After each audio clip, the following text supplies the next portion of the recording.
అంటే ఇవాల్టి ప్రవచనానికి సంబంధించినంత వరకు చతుర్ముఖ బ్రహ్మగారి యొక్క శరీరంలోంచి కొంత సృష్టి జరిగింది అని మీకు నేను చెప్పాను. సృష్టి 10 విధములుగా ఉంటుంది. అండ సృష్టి, ఈశ్వరుడి సంకల్ప సృష్టి, మైథున సృష్టి, జంతు సృష్టి, ఇలా రకరకాలుగా ఉంటుంది. అందులో ఈశ్వరుడి యొక్క దేహములోంచి వచ్చినటువంటి సృష్టి కొంత ఉన్నది. అందులో 10 మంది ప్రజాపతుల్ని ఆయన తన శరీరములోంచి సృష్టించాడు. అటువంటి వారిలో ఆయన బొటనవేలులోంచి జన్మించినటువంటి వాడు దక్ష ప్రజాపతి. నేత్రములలోంచి జన్మించిన వాడు అత్రి మహర్షి. ఆ అత్రి మహర్షి యొక్క సంతానమే ఆత్రేయ సగోత్రీకులు. అందుకని ఆ బొటనవేలులోంచి జన్మించినటువంటి మహాపురుషుడు దక్ష ప్రజాపతి. ఆయన్ని తక్కువగా అంచనా వేయడానికి వీల్లేదు. ఎందుచేత అంటే 10 మంది ప్రజాపతులకు కూడా ఆయనకి నాయకత్వం ఇచ్చారు. అంటే ఆయన ఎంతటి మహానుభావుడో మీరు ఆలోచించండి. అటువంటి దక్ష ప్రజాపతికి 16 మంది కుమార్తెలు కలిగారు. ఈ 16 మంది కుమార్తెల్ని కొంతమందికి ఇచ్చి ఆయన వివాహం చేశాడు. అందులోనే మూర్తి అనబడేటటువంటి ఆవిడ గర్భము నుంచి నరనారాయణులు ఉద్భవించారు. వాళ్ళే బదరీలో తపస్సు చేశారు. అందుకే బదరీకి అంత శక్తి ఎక్కడిది అంటే ఉద్ధవుడు ఉండడం, నరనారాయణ అవతారం అక్కడ తపస్సు చేయడం, ప్రహ్లాదులు అక్కడికి వెళ్ళడం, ఇలాంటి వాటి చేత బదరీ క్షేత్రానికి అంత గొప్పతనం వచ్చింది. ఇంకా మాట్లాడితే బాదరాయణుడు అని రేగిపళ్ళు ఎక్కువగా ఉండేటటువంటి వనం ఎక్కడుంటుందో అక్కడ కూర్చుని వ్యాసుడు తపస్సు చేశాడు, భాగవతాన్ని రచన చేశాడు. అందుకని ఆయనకి బాదరాయణుడు అని పేరు. బదరికావనంలో తిరిగాడు కాబట్టి. సో ఆ బదరీ క్షేత్రానికి అంత గొప్పతనం. అందుకని అటువంటి బ్రహ్మము యొక్క బొటనవేలి నుంచి ఆవిర్భవించినటువంటి దక్ష ప్రజాపతికి కలిగినటువంటి 16 మంది ఆడపిల్లల్ని అనేక మందికి ఇచ్చి వివాహం చేశారు. అనేక మంది అంటే 16 మందికి ఇచ్చి, 16 మంది కూడా కాదు, ఎందుకంటే కొంతమందిని ఎక్కువ మందిని ఇచ్చి వివాహం చేశాడు. అలా రుద్రుడికి, శంకరుడికి ఇచ్చి తన కుమార్తె అయినటువంటి సతీదేవినిచ్చి వివాహం చేశారు. 15 మందికి సంతానం కలిగారు. కానీ శంకరుడికి సతీదేవికి సంతానం కలగలేదు. అంటే మీరు ఈ విషయం చెప్పడంలో ఒక రహస్యం ఉంటుంది. మిగిలిన వారందరూ ప్రవృత్తి మార్గమునందు నడచిన వారు. అంటే అందరిలాగే సంసారం చేసి కొంతమంది బిడ్డల్ని కన్నవారు. అంటే అది తక్కువ అని నేను ప్రతిపాదన చేయడం లేదు. ప్రవృత్తి మార్గంలో వెళ్ళిన గృహస్థాశ్రమంలో ఉన్నవాడు పితృ రుణాన్ని తీర్చుకోవడం కోసమని సంతానం కనడమునందు దోషం ఏం పట్టవలసిన అవసరం ఏం లేదు. అలా అయితే ఆ మూర్తి అనబడేటటువంటి ఆవిడ వలన నరనారాయణ అవతారము వచ్చేటటువంటి అవకాశమే లేదు కదా. అందుచేత కానీ శివుడికి సతీదేవికి కలిసి సంతానం కలగలేదు. కారణం ఏమిటంటే శంకరుడు సాక్షాత్తుగా బ్రహ్మము. అటువంటి బ్రహ్మమైనటువంటి వాడికి మళ్ళీ పిల్లలు హడావిడి ఎక్కడుంటుంది? అలా జన్మించవలసినటువంటి అవసరం ఉంటే 2 సందర్భాల్లో జన్మించారంతే. అందుకే అసలు శివ కుటుంబమే చాలా గమ్మత్తుగా ఉంటుంది. పార్వతీదేవి నలుగులోంచి వచ్చినటువంటి వాడు గణపతి. పరమశివుని యొక్క తేజస్సులోంచి ఉద్భవించిన వాడు కుమారస్వామి. వాళ్ళిద్దరి యొక్క లౌకికమైన మైథున సంబంధమునకు సంతానం ఉండదు. ఎందుచేత అంటే వాళ్ళు పరబ్రహ్మస్వరూపులు కనుక. అటువంటి తత్వము కలిగినటువంటి శంకరుడు, దక్ష ప్రజాపతి చాలా అనుకూలంగా, చాలా సంతోషంగా ఉండేవారు. అలా ఉంటున్నటువంటి సందర్భంలో ఒకానొకప్పుడు ప్రజాపతులందరూ కలిసి సత్రయాగం చేశారు. అది చాలా గొప్ప దీర్ఘ సత్రయాగం. మీకు సత్రయాగం అంటే ఏమిటో మొట్టమొదటి రోజున చెప్పాను. ఎవరైతే ఋత్విక్కులుగా ఉంటారో వాళ్ళే యజమానులుగా కూడా ఉండేటటువంటి ఆ యాగమునకు సత్రయాగమని పేరు. అటువంటి సత్రయాగం చేస్తున్నారు ప్రజాపతులు. చేస్తుంటే అక్కడికి చతుర్ముఖ బ్రహ్మగారు కూడా వెళ్ళారు. బ్రహ్మగారు కనపడితే అందరూ కూడా నమస్కారం చేస్తారు. ఎందుచేత అంటే ఆయన సృష్టికర్త, పెద్దవాడు ఇంటికి. ఇప్పుడు ఇంటికి పెద్ద ఆయన ఉన్నాడు అనుకోండి, ఒక శుభలేఖ ఆయన పేరు మీద వేస్తారు. అంటే నిజంగా ఆయన ఏం డబ్బంతా పెట్టేశాడనో, లేకపోతే ఆయన వెళ్ళిపోయి పిలుపులన్నీ పిలిచేశాడనో కాదు, అది మర్యాద. ఇంటి పెద్ద పేరు మీద శుభలేఖ వేస్తారు. అలా చతుర్ముఖ బ్రహ్మగారు సృష్టికర్త. అందుచేత ఆయన పేరు చెప్తే గౌరవిస్తారు, ఆయన కనపడితే గౌరవిస్తారు. తప్పించి బ్రహ్మగారు అవమానపడ్డం అన్నది ఉండదు. అసలు మనకి శాస్త్రంలో ఏదైనా ఆపద వస్తే అందరూ ముందు బ్రహ్మగారి దగ్గరికి ఎడుతుంటారు. అంటే ఇంటి పెద్దని ఎలా ఆదరించాలో, ఇంటి పెద్దని ఎలా గౌరవించాలో మన పురాణం చెప్తుంది. నువ్వు కూడా లౌకికంగా తెలుసుకోవాల్సింది ఏమిటి అంటే అనుభవజ్ఞుడైనటువంటి నీ తండ్రిని లేదా నీ తాతని గౌరవించి వారి దగ్గర తెలుసుకోవాలి విషయాలు. అందుచేత చతుర్ముఖ బ్రహ్మగారు వెళ్ళి అక్కడ కూర్చుంటే అందరూ లేచి నిలబడ్డారు, చాలా సంతోషించారు, కూర్చున్నారు. ఆ సభలో పరమశివుడు కూడా ఉన్నాడు. పరమశివుడు కూడా ఉన్నటువంటి సందర్భంలో అది చాలా బ్రహ్మాండమైన సభ, సామాన్యమైన సభ కాదు. అందులో ప్రజాపతులు ఉన్నారు, ఋషులున్నారు, మహర్షులున్నారు, బ్రహ్మర్షులున్నారు, వీళ్ళందరూ కూర్చునున్నారు. ఆ సభ గురించి పోతన గారు ఒక అద్భుతమైనటువంటి పద్యం రాశారు. సరసిజ గర్భ యోగిజన సర్వ స్వపూర్వ మునీంద్ర హవ్యభు పరమ ప్రజాపతులందరూ భక్తిమయించనుదించియుండగా అత్తరణి సమాన తేజుడకు దక్షుడు వచ్చిన తత్సభాసదుల్ తరమిడి లేచిరప్పుడు పితామహ భర్గులు తప్ప అందరున్ అన్నారు. ఇందులో దక్షయజ్ఞ ధ్వంసం అనేటటువంటిది చాలా గమ్మత్తైనటువంటి ఆఖ్యానం. ఎందుకంటే మనకి ఘోరమైనటువంటి పాపాల జాబితాలో కొన్ని చెప్తారు.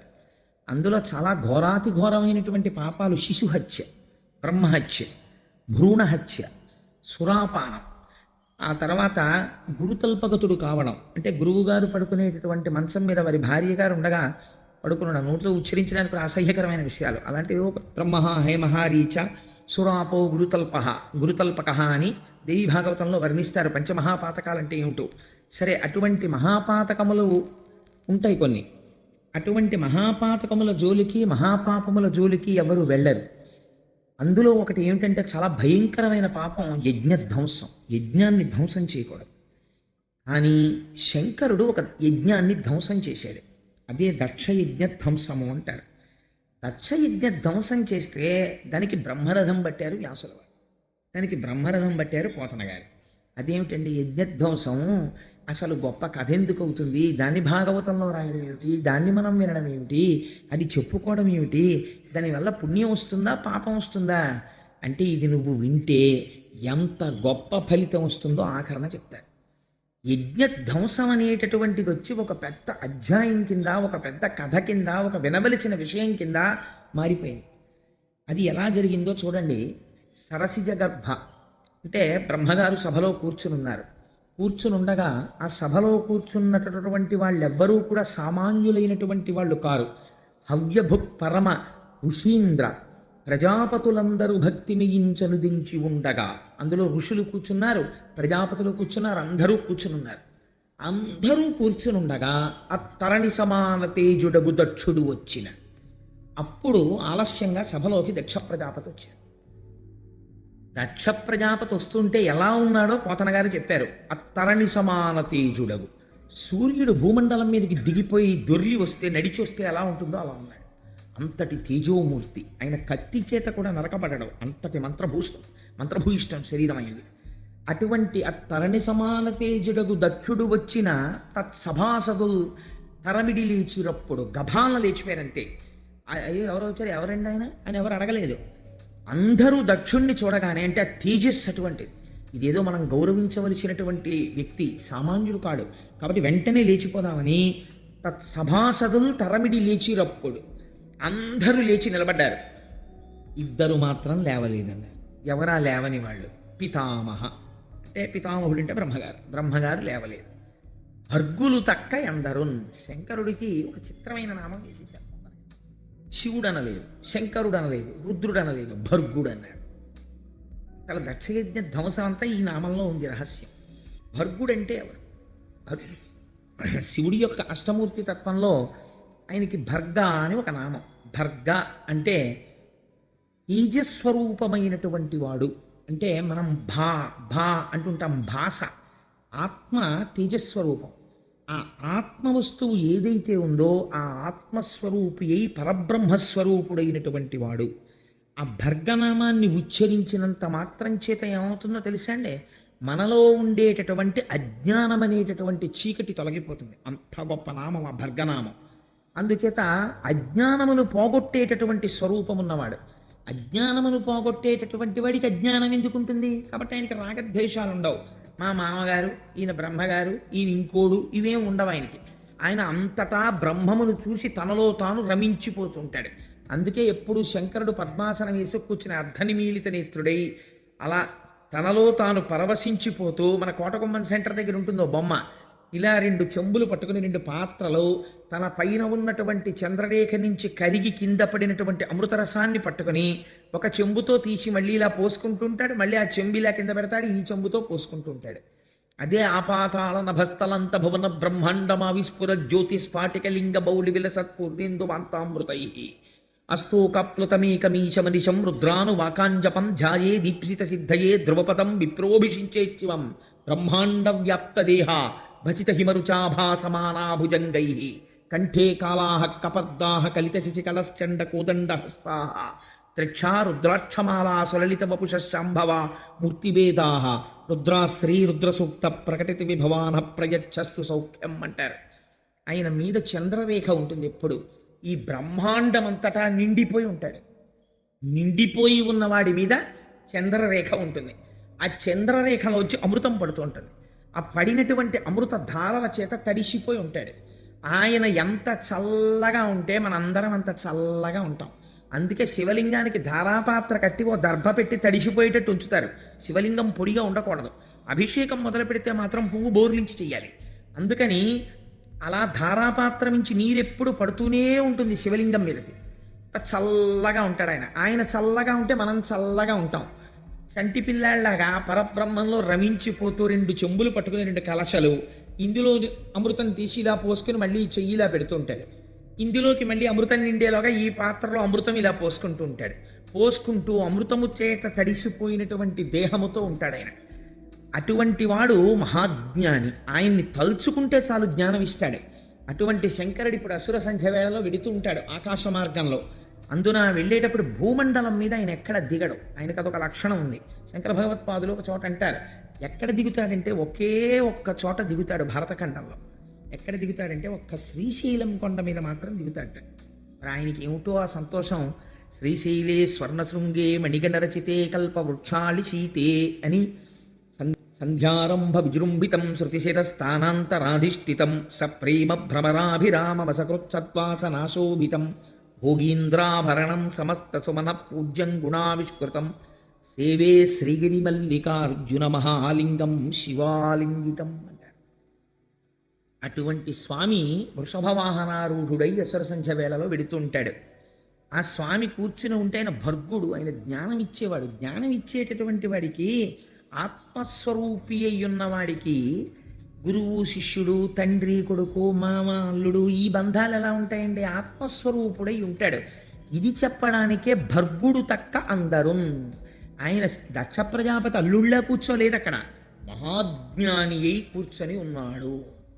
ఇలా కూర్చుని ఉండగా విశ్వం పశ్యతి కార్యకారణతయా స్వస్వామి సంబంధత శిష్యాచార్యతయా తథైవ పితృపుత్రాజ్ఞనాభేదత స్వప్నే జాగ్రత్తవా అని దక్షిణామూర్తి స్తోత్రంలో శంకర భగవత్పాదులు అంటారు. ఒకసారి ఆత్మతత్వం ఎరుకకు వచ్చిన తర్వాత తండ్రి కొడుకు ఎక్కడున్నాడు, గురువు శిష్యుడు ఎక్కడున్నాడు? ఉన్నదొక్కటే, ఆత్మ ఒక్కటే ఉన్నది. అలా ఆత్మస్వరూపమునందు రమించిపోయి తాను జ్ఞాని కాబట్టి అజ్ఞానమును మన్నించగలడు. అజ్ఞానమును మన్నించి అజ్ఞానమును దాహకత్వము తీసివేయగలిగిన వాడెవడో వాడికి భర్గుడని పేరు. అజ్ఞానిని చూసి ఆయన కూడా కోపడ్డాడు అనుకోండి, ఆయన కూడా అజ్ఞాని అయిపోయినట్టే లెక్క. ఆయన తన స్థానము నుంచి భ్రంశము కాడు. అలా కూర్చున్నవాడైతేనే భర్గుడు. ఎంత గొప్ప మాట అన్నారో చూడండి మహానుభావుడు. అత్తరణి సమాన తేజుడగు దక్షుడు వచ్చిన తత్సభాసదుల్ తరమిడి లేచినప్పుడు పితామహ భర్గులు తక్క అందరున్. అందుచేత వాళ్ళిద్దరూ లేవలేదు. పితామహుడు లేవడు. ఎందుచేత అంటే ఆయన బ్రహ్మగారు, ఇంటికి పెద్దవాడు, అందుకని ఆయన లేవక్కర్లేదు. కానీ బాహ్యమునందు దక్ష ప్రజాపతికి అల్లుడు, అందుచేత మామగారు పితృపంచకంలో ఒకడు, తండ్రిలో 5 తండ్రుల్లో ఒకడు. 5 తండ్రులు ఎలా ఉంటారంటే మీరు అనుకోకండి. జన్మనిచ్చినటువంటి తండ్రి, గాయత్రీ మంత్రాన్ని ఉపదేశం చేసినటువంటి తండ్రి, రాజు, అంటే పిల్లనిచ్చినటువంటి మామగారు, పెద్దన్నగారు లేదా గురువు, గాయత్రీ మంత్రోపదేశం చేసిన వారంటే 5 తండ్రుల కింద చెప్తారు. అలాగే అత్తగారు మాతృపంచకంలోకి వస్తుంది. అందుకే మాతృపంచకంలోకి వెళ్ళడం కోసమే అత్తగారు మధుపర్కం ఇస్తుంది. మధుపర్కం అంటే ఇవాళ తెలిసి తెలియక జరియంచు పంచెలు పెట్టడం మధుపర్కాలు అనుకుంటున్నారు. మధుపర్కాలంటే అది కాదండి. మధుపర్కం అంటే ఏమిటో తెలుసా? తన కూతురికి భర్త కాబోతున్నాడు. తల్లికి ఒక స్వాతంత్రం ఉంటుంది. తల్లి పిల్లాడు ఏం తింటాడో తెలుసు. అందుకని మా అబ్బాయి వచ్చాడు, మా అబ్బాయికి వంకాయ గుత్తొంకాయ కూర అంటే ఇష్టం అండి అని గబగబా వండి పెడుతుంది. రేపు అల్లుడు కూడా అత్తవారింటికి వస్తూ ఉంటాడు. మామగారు ఏం చేస్తాడు? ఓ ఉపన్యాసం చెప్తాడు, కావాలంటే భాగవతంలో ఏముందో ఏ అధ్యాయంలో ఏముందో చెప్తాడు. అత్తగారు పెట్టాలి వండి అల్లుడికి కడుపు నిండా. అందుకని తన కొడుకుతో సమానం. అందుకని ఇప్పుడు అత్తగారు తల్లి స్థానాన్ని పొందాలి.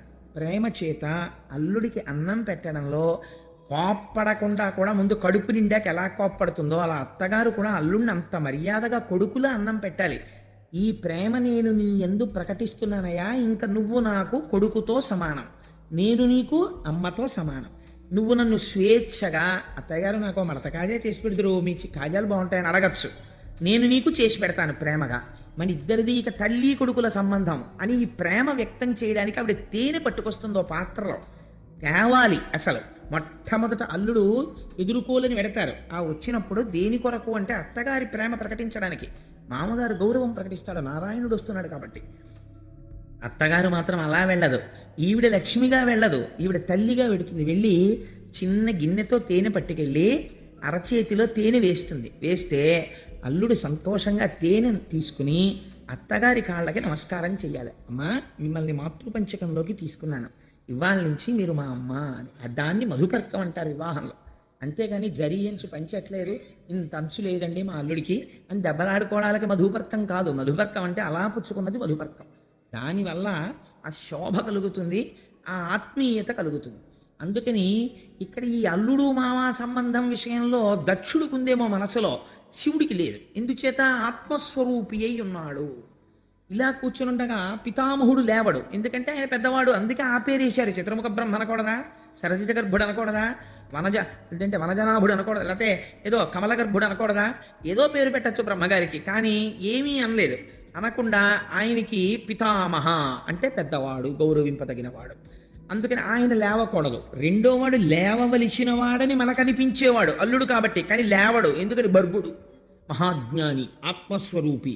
అందుకని పితామహ భర్గులు తప్ప అందరూ. ఎందుకంటే ఆ రెండు మాటలు పట్టుకుని అలా కొట్టుకుంటారు మీరు అని అనుకోకండి. కథ అంతా దాని మీదే ఆధారపడి ఉంది, వెనకాతల ఆఖ్యానం అంతా. అందుకని పితామహ భర్గులు తప్ప అందరూ. వాళ్ళిద్దరూ లేవకపోతే దక్షుడు లోపలికి వచ్చేసాడు. లోపలికి వచ్చి లేచిన వాళ్ళ వంక ప్రసన్నంగా ఏం చూడలేదు, లేవని వాళ్ళు ఎవరు సభలో చూశాడు. బ్రహ్మగారు లేవలేదు, పెద్ద పట్టించుకోలేదు. పితామహ బిరుదుంది కదా, ఆయన బొటన వేళ్ళొంచి వచ్చాను ఊరుకున్నాడు. ఇటు చూశాడు ఎర్రటి కంటితో, అల్లుడు లేవలేదు. అల్లుడు కాబట్టి నాకు కొడుకుతో సమానం, నేను మామగారిని, పితృపంచకంలో ఒకండి, తండ్రి లాంటి వాడిని. మిగిలిన ఇంతమంది లేచారు, అల్లుడు లేవడానికి లేచి మామయ్యగారు నమస్కారం అని ఇలా అనద్దు, అనలేదు. చూసావా ఎంత అహంకారమో అనుకున్నాడు. కడుపులో దాచుకోలేకపోయాడు. ఇది అజ్ఞానం అంటే. కన్ను ఎర్రబడిపోవడమే అజ్ఞానం, కోపం వచ్చేసింది అంతే. ఒక్కొక్కరు చూడండి, నమస్కారం పెట్టలేదని కోపం పెట్టుకుంటారు కడుపులో. నమస్కారం అనేటటువంటిది respect cannot be demanded, it should be given voluntarily. స్వచ్ఛందంగా ఇవ్వాలి. ఒకరిని చూస్తే ఒకరికి నమస్కారం స్వచ్ఛందంగా పెట్టబుద్ధి వెయ్యాలి. అంతేగాని ఫలానా వాడు నాకు నమస్కారం పెట్టలేదని కక్షపట్టడం మరింత నమస్కార యోగ్యతని కోల్పోవడం. అందుచేత నమస్కారం ఫలానా వాడు పెట్టలేదని ఇంతమంది సభలో పెట్టని వాడిని గుర్తుపట్టాడంటే ఎంత అజ్ఞానంతో వచ్చాడో చూడండి దక్ష ప్రజాపతి.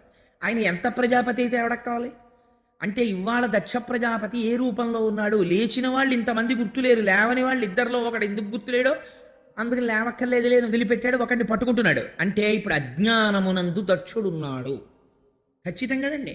లేకపోతే ఫలానా ఆయన సభలో నేను వచ్చినప్పుడు లేవట్లేదు, ఆయన మీద కక్ష పెట్టాడంటే తను జారిపోతున్నాడా, అవతల వాడు జారిపోతున్నాడా? చూశాడు శంకరుడి వంక, కళ్ళు ఎర్ర పడిపోయాయి. క్రోధంతో సభలో ఉన్న వాళ్ళందరినీ చూసి ఒక మాట అన్నాడు, వీడెవరు అన్నాడు. అంటే వాళ్ళు ఆశ్చర్యపోయారు, ఇదేమిటి అల్లుడు కదా, ఎవరంటాడేమిటి, కాళ్ళు కడిగి కన్యాదానం చేశాడు, వీడెవరు అని అడుగుతాడేమిటి అని. శివుడు నవ్వుతూ కూర్చున్నాడు. అర్థమైంది, ఓహో నమస్కారం పెట్టలేదు కదా, కోపం వచ్చింది.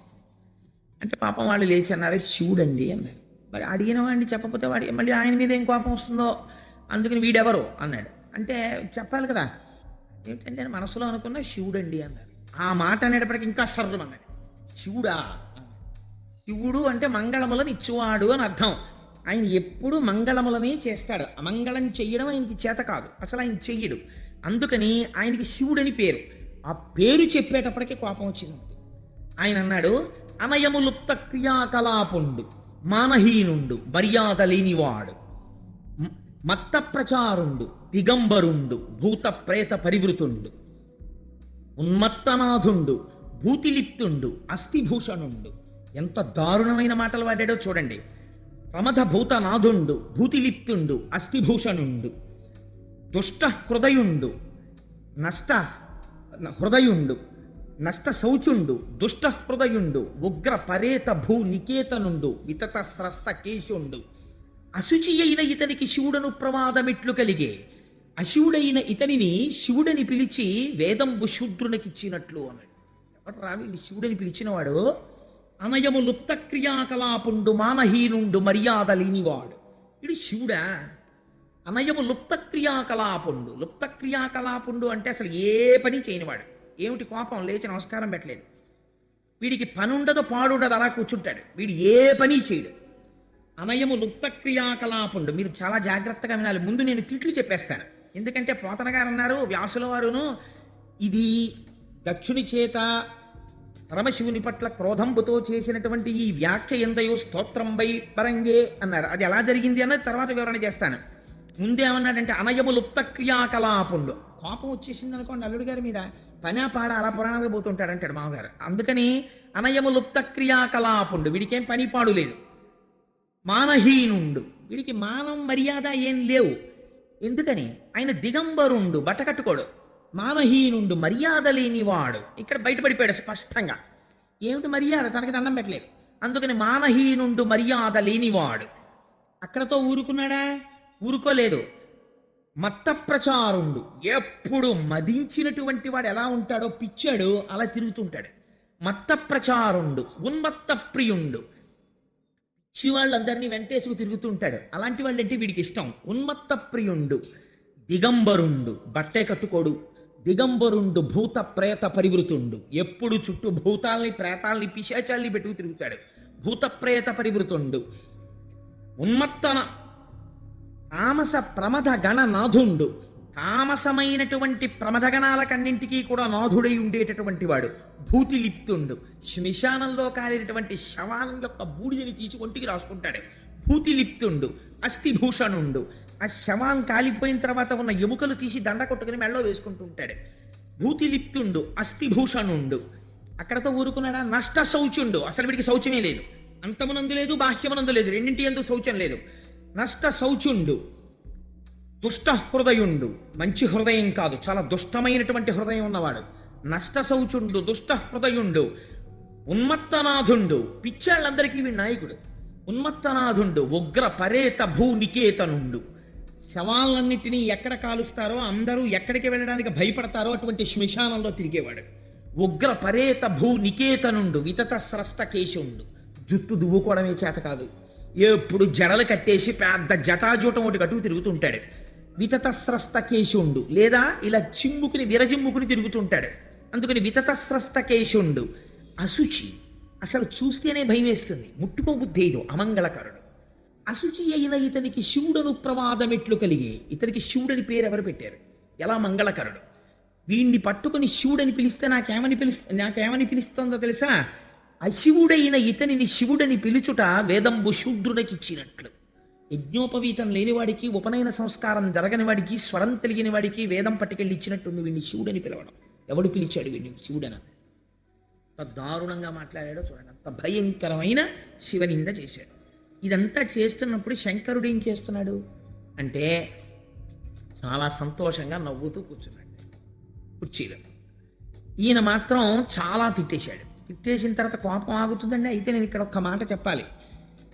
సాధారణంగా ఏమిటంటే కోపంలో ఉండేటటువంటి లక్షణం ఒకలా ఉంటుంది. మనం ఎవరి మీదన్నా చాలా కోపంతో ఉన్నాం అనుకోండి, ఆ ఎదురుగుండా కూర్చున్నాడు అనుకోండి, పిల్లాడి మీదే కోపంగా ఉంది. పిల్లాడిని వీడు స్కూల్కి వెళ్ళాడు, చదవాడు, హోంవర్కులు చేయట్లేదు అని తండ్రి తిట్టేస్తుంటే వాడు తలంచుకుని ఇలా రాస్తున్నాడు అనుకోండి, మంట వచ్చేస్తుంది తండ్రికి. చూడు ఎన్నన్నా మాట్లాడు, ఒక్క తలుగు అంటాడు కోపం వచ్చేసి. అదే తిరిగి ఏదో మాట్లాడాడు అనుకోండి, ఆ కోపం కొంత డిఫ్యూజ్ అవుతుంది. అయ్యో తప్పు అయిపోయిందండి నాన్నగారండి, ఇంక నుంచి చదువుకుంటానండి ఏదో అంటే వెంటనే కొంచెం తగ్గుతాడు. అలా మాట్లాడకపోతే అది ఉధృతం అయిపోతుంది ఆ కోపం. చూడు ముచ్చులో ఎలా కూర్చున్నాడో అంటారు. అలా ఆయన పాపం నవ్వుతూ కూర్చున్నాడు, భర్గుడు కాబట్టి ఈయనకి ముచ్చులో కనపడుతున్నాడు ఆయన మాట్లాడని. ఈయన చేసినటువంటి స్తోత్రం ఎలా అయింది? ఇదొక విచిత్రమైన విషయం. అనయము లుప్త క్రియాకలాపుండు. దీన్నే పార్వతీదేవితో తర్వాత చెప్తాడు శంకరుడు. లుప్త క్రియాకలాపుండు అంటే మనకి రెండు మార్గములు ఉంటాయి. ఒకదాన్ని ప్రవృత్తి మార్గం అంటారు, ఒకదాన్ని నివృత్తి మార్గం అంటారు. ప్రవృత్తి మార్గం అంటే ఏదో ధన సంపాదన చేసుకోవడం, సంసారాన్ని పోషించుకోవడం, కుటుంబంతో ఉండడం, కర్మకాండ చేస్తూ ఉండడం, ఈ పూజ చేస్తూ ఉండడం, ఆ పూజ చేస్తూ ఉండడం, ఇలాంటి వాటన్నింటినీ కలిపి ప్రవృత్తి మార్గం అంటారు. అది కూడా కామ్యకర్మ, నాకేదో శుభం జరగాలని చేస్తూ ఉంటాడు. నివృత్తి మార్గం అని ఉంటుంది. నివృత్తి మార్గంలో తాను ఏమీ చేయడు. బ్రహ్మమును తెలుసుకొని జ్ఞాన మార్గంలో తాను బ్రహ్మమును తెలుసుకొని బ్రహ్మయై బ్రహ్మవిత్ బ్రహ్మైవ భవతి, బ్రహ్మమును తెలుసుకున్నవాడు బ్రహ్మమే అవుతాడు. రేపు వస్తారు కదా తత్వవిధానంద సరస్వతి, ఎటువంటి మహానుభావులు వరుణ్ణి సర్వకాలముల యందు ఇక్కడ లోకమంతటా దర్శనం చేస్తూ ఉంటారు. అలా ఉండగలిగినటువంటి మహాపురుషులు ఎవరుంటారో వారిని నివృత్తి మార్గమునందున్నవారు అంటారు. వారు శరీరంతో ఉన్నన్నాళ్ళు నివృత్తి మార్గంలో ఉంటారు తప్ప ప్రవృత్తి మార్గంలోకి వాళ్ళు వెళ్ళరు. వాళ్ళ జీవితం చాలా గమ్మత్తుగా ఉంటుంది. అది సామాన్యుడికి అందదు. అందుకే ఎప్పుడు నివృత్తి మార్గమునందు పతాక స్థాయికి వెళ్ళిపోయినటువంటి ఒక మహాజ్ఞానితో మీ జీవితాన్ని మీరు పోల్చి చూసుకొని వారితో నడుబడి అలా నడుద్దామని మీరు ప్రయత్నము చేయకూడదు. మీకు ఒక ఉదాహరణ చెప్తాను. నివృత్తి మార్గం అంటే ఎంత భయంకరంగా ఉంటుందో. ఆ స్థాయికి వెళ్ళిన వాడికి అది చాలా హాయిగా ఉంటుంది. అలా వెళ్ళని వాడికి దాన్ని అనుకరించలేడు. నివృత్తి మార్గంలో వెళ్ళిపోయినటువంటి మహాపురుషుణ్ణి చూసి నేను ఆయనలా ఉన్నాను అనుకుంటే అదొక భ్రమ అయిపోతుంది. అలా ఉండకూడదు. భక్తితో అనుసరించాలి. అనుసరిస్తే ఒకనాడ జ్ఞానం వస్తే నువ్వు ఆ స్థితికి వెడతావు. రమణ మహర్షి అరుణాచలం కొండ మీద ఉన్నారు. ఏదో ఓ పెద్ద మర్రి కోటి కింద పడింది. దక్షిణామూర్తి కూర్చునే మర్రి చెట్టు ఆకే ఇది అని ఆ ఆకు ఎటువైపు నుంచి పడిందో అటువైపుగా నడిచి వెళ్ళారు. ఇడితే ఆ మర్రి చెట్టు కనపడింది. ఇక్కడే దక్షిణామూర్తి ఉంటారు, చూద్దాం అనుకున్నారు. ఇంతలో ఆయన కాలు అనుకోకుండా ఒక తేనె పట్టుకి తగిలింది. తగిలితే ఆ తేనెటీగలు వచ్చి ఆయన కాలు కుడుతుంది. ఆయన ఏం చేశారంటే ఈ కాలు నిష్కారణముగా ఒక తేనె పట్టు, అంటే అది ఎక్కడో పువ్వుల్లో తిరిగి తేనె తెచ్చి గూట్లో పెట్టుకుని తయారు చేసుకున్నటువంటి దాని గూటిని ఈ కాలు వెళ్ళి భ్రంశము చేసినది. కాబట్టి ఈ కాలు శిక్షార్హురాలు. మనమేమంటాం? నేనంటాం. ఆయనకి నేను ఆత్మ. ఇదేమిటి? ఈ ఆత్మ చేత ధరింపబడిన వస్తువు. ఇది వేరు, ఆయన వేరు. ఇది నివృత్తి మార్గం అంటే. కాబట్టి ఇది శిక్షార్హురాలు, కాబట్టి ఇది శిక్ష అనుభవించాలి అని ఆ కాలెత్తి ఒక రాతి మీద పెట్టారు. అసలు ఒక తేనెటీ కుడితే పరిగెడతా ఉండే. తేనెటీగలన్నీ వచ్చి కాలు కుట్టేశాయి. కుట్టేస్తే ఆ ముళ్ళన్నీ విరిగిపోయాయి. చూస్తూ ఉండగా కాలు ఇంత లావున వాచిపోతే ఆయన ఎందుకు వెళ్ళారో మర్చిపోయారు. మర్చిపోయి ఆ కాలు తేనెటీగలు కుట్టేసిన కాలు ఈడ్చుకుంటూ వచ్చి విరూపాక్ష గుహకో అక్కడ తపస్సు చేస్తున్న ప్రదేశానికి వచ్చేసారు. పక్కన ఉన్నటువంటి ఒక వ్యక్తి అడిగాడు, అయ్యా స్వామి ఏమిటండి అది? కాలు అంతలా వాచిపోయింది, అంత ఎర్రపడిపోయింది, జ్వరం వచ్చేసింది, ఏమిటిది అన్నారు. ఆ కాలు తప్పు చేసినది కాబట్టి అది శిక్ష అనుభవించింది. మీరు ఆ రమణ మహర్షికి సంబంధించిన క్యాసెట్ ఒకటి ఉంది, అందులో చూస్తే పాపం వారు పెద్దవారు అయిపోయిన తర్వాత కూడా ఒక కాలు లావుగా ఉండి కొద్దిగా ఈడుస్తూ నడుస్తూ ఉండేవారు. కొద్దిగా ఈడ్చినట్లుగా అనిపిస్తుంది. కారణం ఆ కాలుని తేనెటీగలు కుట్టినప్పుడు ఇంత లావున వాచిపోయింది. అతను తీశాడు ఆ ముళ్ళన్నీ తప్ప ఆయనకేం దాని గురించి భ్రాంతి లేదు. ఇది నివృత్తి మార్గంలో ఉండేటటువంటి మహాజ్ఞాని అలా ఉంటాడు. ఏది మీరు నివృత్తి మార్గంలో వెళ్ళిపోయిన ఒక మహాజ్ఞానిని అనుకరించడానికి ప్రయత్నిస్తే, ఒక తేనెటీగలు కుడుతున్నప్పుడు ఒక తప్పు జరిగితే ఇది శిక్ష అనుభవించాలని మనం అలా నిలబడగలమా? మనం నిలబడలేం. సో జ్ఞానం అనేటటువంటిది జ్ఞానిని మీరు అనుకరించకూడదు. జ్ఞానిని ఎప్పుడైనా అనుకరించే ప్రయత్నం చేస్తే జ్ఞానం పొందుతాడో లేదో నాకు తెలియదు, కానీ బోర్లా పడిపోతాడు జీవితం. అలా చేయకూడదు. భక్తితో ప్రయత్నం చెయ్యాలి, పరమభక్తితో ఉండాలి. ఉండగా ఉండగా భక్తి పండితే ఒకనాడు జ్ఞానం వస్తుంది. ఆ జ్ఞానం వచ్చేసిన తర్వాత ఇంకా బోర్డే ఉండదు జ్ఞానిని. మీరు కూడా రమణులు ఎలా ఉన్నారో అలా మీరు ఉండగలరు, కానీ అది వచ్చేంత వరకు మీరు రమణుల్ని ఇమిటేట్ చేయడానికి ప్రయత్నం చేయకూడదు. అది పొరపాటు. భక్తి మార్గంలో మాత్రమే ప్రయాణం చేయాలి. ఆ భక్తి మార్గంలో వెళ్ళడం శ్రేయస్కరం. అది చాలా మంచిది. ఎక్కడున్నా భక్తి మార్గంలో ఉండాలి. నాకు ఒక తల్లి ఉన్నారు, ఇవాళ సభలో ఉన్నారో లేదో నాకు తెలియదు, కానీ మాధవి గారిని అరుణాచలానికి చాలా భక్తురాలు. వారు నాకు ఒక 2 రోజుల క్రితం, నిన్ననో ఎప్పుడో అనుకుంటాను, ఫోన్ చేశారు పొద్దున్న. ఆ తల్లి అన్నారు నాతోటి, కోటేశ్వరరావు గారు మేము 15 మంది ఉపన్యాసానికి వస్తున్నాం, వచ్చేటప్పుడు మేము ఏం చేస్తున్నామంటే ఇంటి దగ్గర బయలుదేరుతూ రమణాశ్రమం దగ్గర మేము గిరి ప్రదక్షిణానికి బయలుదేరుతున్నాం అని నమస్కారం చేసుకుని గబగబ గబగబ నడుచుకుంటూ ఇక్కడికి వచ్చేస్తున్నాం. ఇది ఆది అన్నామలై దేవాలయం అనుకుని ఇక్కడ కూర్చుని ప్రసంగం వినేసి మళ్ళీ మేము ఆది అన్నామలై నుంచి తిరిగి ఉత్తరార్ధభాగం పూర్తి చేసుకుని అరుణాచలం కొండ గిరి ప్రదక్షిణం పూర్తి చేసుకుంటున్నాం అనుకుని మళ్ళీ లేచి నడుచుకుంటూ ఇంటికి వెళ్ళిపోతున్నాం. ఇంటికి వెళ్ళిపోయి అమ్మయ్య గిరి ప్రదక్షిణం అయిపోయిందని ఒక్కసారి అరుణాచలం కొండ తలుచుకొని నమస్కారం చేసుకుని కాటేజ్లోకి వెళ్ళిపోతున్నాం, రమణాశ్రమంలోకి వెళ్ళిపోతున్నాం, ఇంట్లోకి వెళ్ళిపోతున్నాం. భావన మాత్రం చేత ఏమైంది? మీరు గిరి ప్రదక్షిణం చేస్తున్నారు. ఇప్పుడు ఈ భక్తి ఒకనాడు మీకు అనుగ్రహాన్ని కల్పిస్తుంది.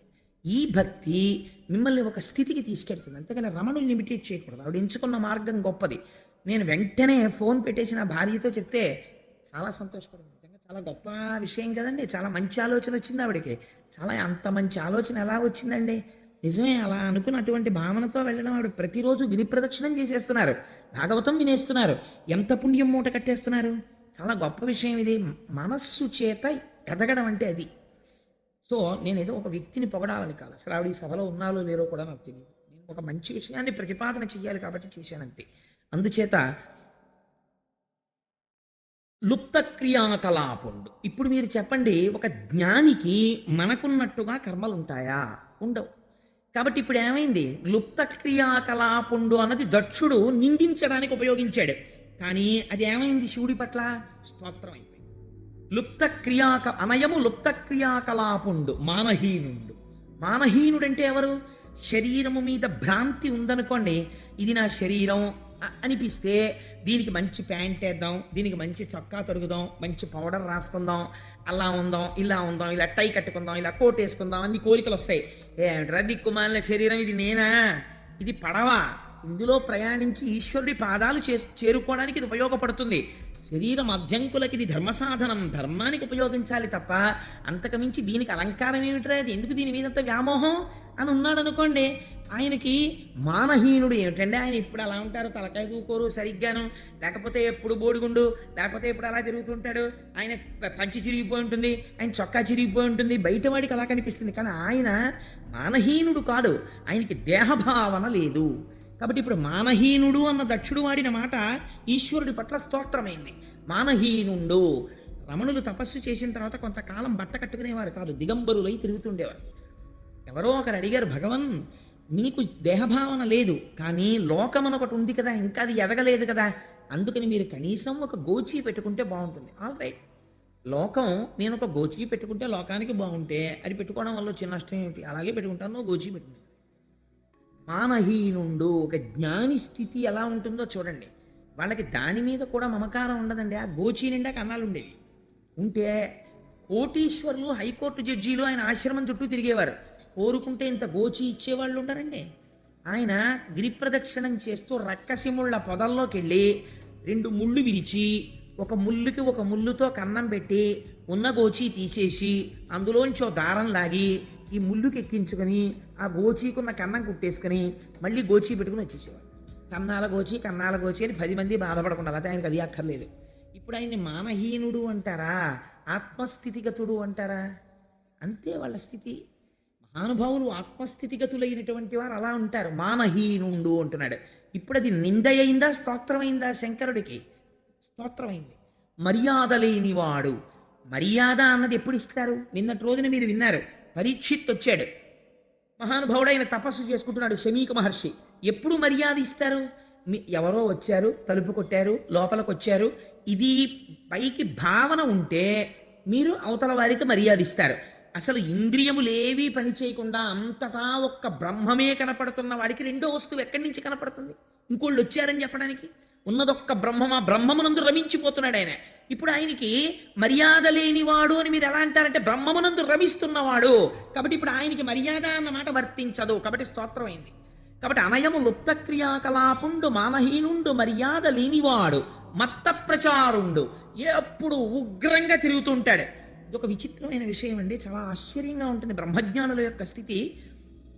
కావ్యకంఠ గణపతి మునిని అరుణాచలంలో తిరుగుతుండేవారు. పరమశివుడికి గురించి చెప్పేటప్పుడు అరుణాచలాన్ని అనుసంధానం చేస్తే ఆ నామము విన్నంత మాత్రము చేత పాపములు పటాపంచలవుతాయి. అందుకని అరుణాచలాన్ని ఎక్కువ కలుగుతున్నాను ఇవాళ. కావ్యకంఠ గణపతి ముని కంచిలో ఉండేవారు. అమ్మవారి దర్శనం అయింది ఆయనకి. కంచి కామాక్షీదేవి ప్రత్యక్షమై నువ్వు నా దర్శనము నీవు పొందడం వల్ల నువ్వు సమస్త శక్తులు నీ స్వాధీనమయ్యాయి, కానీ నువ్వు ఇక్కడ ఉండకు, అరుణాచలం వెళ్ళిపో, పిచ్చివాడు తిరిగినట్టు తిరుగుతుండు. అంటే ఆయన నడుస్తుంటే, ఆయన చూస్తుంటే ఎలా ఉండేదంటే, కావ్యకంఠ గణపతి మీద కాదు, శేషాద్రి స్వామి వారు, శేషాద్రి స్వామి వారు తిరుగుతుంటే అందరు అనుకునేవారు ఏమిటో బాబా అంత ఉగ్రంగా ఉంటాడు, అలా తిరుగుతుంటాడు అనుకునేవారు. ఆయన తనకున్న శక్తులు బయటపడకుండా ఇలా కూర్చుని ఉండేవారు ఎప్పుడు. ఇప్పటికీ మీకు అరుణాచలంలో కొన్ని క్యాంటీన్స్లో కనపడతాయి, వారి పేరు మీద ఆశ్రమం ఉంది. ఇప్పటికీ రాత్రింబవళ్ళు ఆ సమాధిలోంచి శక్తి తరంగాలు బయటికి ప్రసారం అవుతూ ఉంటాయంటారు. ఈసారి నాతో వచ్చిన వాళ్ళు 100 మంది అరుణాచలంలో శేషాద్రి స్వామి కాటేజెస్లోనే ఉన్నారు. అందుచేత ఉన్మత్త ప్రియుండు. ఇప్పుడు చెప్పండి, మత్త ప్రచారుండు. ఆయన ఎలా ఉంటాడు చూడ్డానికి? ఉగ్రంగా తిరుగుతున్నట్టు ఉంటాడు. కారణం ఏమిటి? అసలు బాహ్య సంబంధం ఏమీ లేదు. ఎప్పుడు బ్రహ్మమునందు రమించిపోతూ ఆనందంతో తిరిగేస్తుంటాడు. వెర్రి ఆనందంలో ఉన్నాడు అనుకోండి, వాడు పిచ్చాళ్ళే ఉంటాడు. మీరు ఎప్పుడైనా చూడండి, ఓ పిల్లాడు ఎక్స్పెక్ట్ చేయలేదు, వాడు అసలు ఎప్పుడు నోరు విప్పి మాట్లాడ్డు, ఎప్పుడు చూసినా ఇలా రైటింగ్ ప్యాడ్ ఎట్టుకుని ఇలా ఓ లెక్కలు చేసేస్తుంటాడు. ఆ పిల్లాడికి తండ్రి ఫోన్ చేశాడు, ఒరే హైదరాబాద్ నుంచి ఇప్పుడే తెలిసింది న్యూస్, ఎంసెట్లో నీకు స్టేట్ ఫస్ట్ వచ్చింది తను. ఎప్పుడు నోరెత్తిని మాట్లాడే పిల్లాడి అపార్ట్మెంట్లో ఒక్కసారి ఆహూ ఆహా అని అరిచాడు. బయటికి వచ్చిన నిక్కరేసుకుని పరిగెత్తుకుంటూ వచ్చేసాడు. వాళ్ళ తలుపులు కొట్టేశాడు, వీళ్ళ తలుపులు కొట్టేశాడు, వాచ్మెన్ని కౌగిలించేసుకున్నాడు, ఎదురింటి వాళ్ళ కుక్కని ముద్దెట్టేసుకున్నాడు, అక్కడెక్కడో వెళ్ళిపోతున్న పిల్లని ఎత్తేసుకున్నాడు. ఇటు వీడికి ఏం వెర్రి పట్టిందా ఏంటి బాబు, చదివి పిచ్చొచ్చేసిందా అనుకుంటారు. ఎందుకు అలా ఉన్నాడు వాడు? వాళ్ళ గొప్ప ఆనందాన్ని పొందేశాడు వాడు. యోగరతో వా భోగరతో వా సంగరతో వా సంగవిహీన యస్య బ్రహ్మణి నమతే చిత్తం నందతి నందతి నందచ్చేవ. ఆ బ్రహ్మానందమును పొందినటువంటి వాడు అలా తిరుగుతుంటాడు. అందుచేత శంకరుడు బ్రహ్మానందమును పొందుతున్నవాడు, ఆత్మయందు స్థితిగతుడు, ఆత్మస్వరూపి. ఇంత పిసరు కల్తీ అందులో ఉండదు. కాబట్టి ఇప్పుడు ఆయన నిర్గుణ చైతన్యమై ఉన్నాడు, లింగస్వరూపి అయి ఉంటాడు. అందుకని ఆయన ఎలా ఉంటాడు? మత్త ప్రచారుండు, ఉన్మత్త ప్రియుండు. ఇదో విశేషణం వేసి పారేశాడు. ప్రత్సాళ్ళకి ఇష్టం రా నువ్వంటే, మామూలు వాళ్ళు ఎవరు నేను ఇష్టపడరా అన్నాడు. ఉన్మత్త ప్రియుండు. ఉన్మత్తుడు అంటే ఎవరో తెలుసా అండి? ఆయనకి శివాష్టోత్తర శతనామ స్తోత్రంలో ఆయనకు అదో పేరు, ఉన్మత్త ప్రియాయ నమః. అందుకే ఉమ్మెత్త పూలతో పూజ ఇంకెవరికి లేదు, శివుడి కోడికి. శివాణ్ణి మీరు ఎప్పటికీ అర్థం చేసుకోలేరు. ఎందుకని అంటే వాడికి ఏదో భావన ఉంటుంది, కానీ వాడు చేస్తున్న పని మీకు అర్థం కాదు. అలాగే బ్రహ్మజ్ఞాని చేసేటటువంటి పని మీకు అర్థం కాదు. రామకృష్ణ పరమహంస చీకటి పడిన తర్వాత బాగా చీకటిగా మారేడు దళాల చెట్లుండి ఇంతంత ముళ్ళు ఇలా కిందకున్న చోటికి ఆ గుబుర్లలోకి వెడుతుండేవాడు. ఒకసారి వాళ్ళ మేనల్లుడికి అనుమానం వచ్చింది, ఎక్కడికి వెడుతుంటాడో చూద్దాం అసలని చీకట్లో రామకృష్ణ పరమహంస వెంట వెడుతుంటే రామకృష్ణ పరమహంస జంజన్ తీసేసి ఓ ముళ్ళుకి పెట్టేసి ఉన్న గోచి విప్పేసి అవతల పారేసి ఆ ముళ్ళల్లోకి వెళ్ళిపోతుంటే ఇంతంత మారేడు దళాల చెట్ల ముళ్ళు వీపు గీరేస్తున్నాయి. రక్తం ఓడిపోతూ వెళ్ళిపోయి చెట్టు కింద కూర్చుని తపస్సు చేసుకుంటారు. వాళ్ళు అటువంటి నిశ్శబ్దాన్ని కోరుకొని బ్రహ్మమును అనుభవిస్తారు, ఆ ఆనందాన్ని అక్కడ అనుభవిస్తారు వాళ్ళు. ఇప్పుడు ఇది బయటవాడికి ఎలా ఉంటుందండి? పిచ్చాళ్ళే ఉంటుంది. అందుకే పెద్దలు అన్నారు, రామకృష్ణ పరమహంసకు పట్టిన పిచ్చి నాకెప్పుడు పడుతుందో అన్నారు. ఇన్ని జన్మలకు అలా బ్రహ్మము గురించి తాపత్రయపడేది. ఇప్పుడు చెప్పండి, ఉన్మత్త ప్రియుండు, బ్రహ్మజ్ఞానులైనటువంటి వాళ్ళు ఈశ్వరుణ్ణి కొలుస్తారు. అందుకే జ్ఞానము కావలసిన వాడు శంకర శివారాధనం చేస్తుంటాడు. అందుకని ఉన్మత్త ప్రియుండు, దిగంబరుండు, బట్ట కట్టుకోడు. దానికి 2 అర్థాలు. దానికి ఈ పద్యం ఒకటి నెలలు చెప్పచ్చు, అలా ఏం నేను చెప్పను, కంగారు పడకండి. దిగంబరుండు అంటే అంతటా వ్యాపించేశాడు కాబట్టి దిక్కులను వస్త్రముగా కట్టుకున్నవాడు కాదు. మీరు ఒక్కటి ఆలోచించండి. నేను కొంచెం ఇలా చెప్పానని నన్ను అన్యథా భావించకండి. ఒక స్త్రీ కొన్ని కోట్ల రూపాయలు విలువైన బంగారు ఆభరణాలు ధరించింది, కానీ బట్ట కట్టుకోకుండా బయటికి వచ్చింది. ఏమంటారు? మాన మర్యాదలు లేవురా, వస్త్రం ధరించకుండా బయటికి వచ్చింది అంటారు. ఒక స్త్రీ పసుపు తాడు మెళ్ళో వేసుకుని నల్లపూసలు వేసుకుని 30 రూపాయల చీర కట్టుకుని బయటికి వచ్చింది, మానవతి రావిడ అంటారు. ఎందుచేత అంటే ఈ శరీరము వేరొకరిని గౌరవించవలసి, ఈ శరీరము వేరొకరిని ఆకర్షిస్తోంది అన్న భావన ఉన్నంత కాలము దీనికి వస్త్రం అవసరము. బాహ్యమునందు, ఆంతరమునందు దీనికి భక్తి అన్న వస్త్రం అవసరము. ఇప్పుడు శంకరుడు బట్ట కట్టుకోవడానికి ఆయన మీద ఎవరున్నాడని ఆయన కొలుస్తాడు? ఉన్నది ఆయన ఒక్కడే, పరబ్రహ్మం. మీరు అందుకే అదేంటండి నిన్నవరకు నారాయణుడు అన్నారు కదా అనుకోకండి, నారాయణ శివ 2 ఒకటే తత్వం. అందుకని ఇప్పుడు ఆయన ఎవరిని కొలవాలి? ఇంకా ఆయనకి భక్తి ఏంటి? అందుకని ఆయనకి భక్తి వస్త్రం కట్టుకోడు, తాను పొందవలసిన వేరొకడు లేడు కాబట్టి. ఇది దిగంబరుడు అంటే. కాబట్టి దిగంబరుండు, భూతప్రేత పరివృతుండు, ఎప్పుడు భూతాల్ని ప్రేతాల్ని వెంట పెట్టుకు తిరుగుతుంటాడు.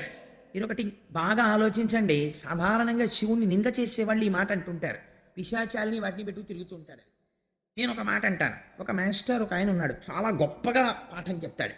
ఆ పాఠం చెప్పే మాస్టారు 95 మార్కులు 96 మార్కులు తెచ్చుకునే పిల్లల్ని మాత్రమే అభిమానిస్తాడు.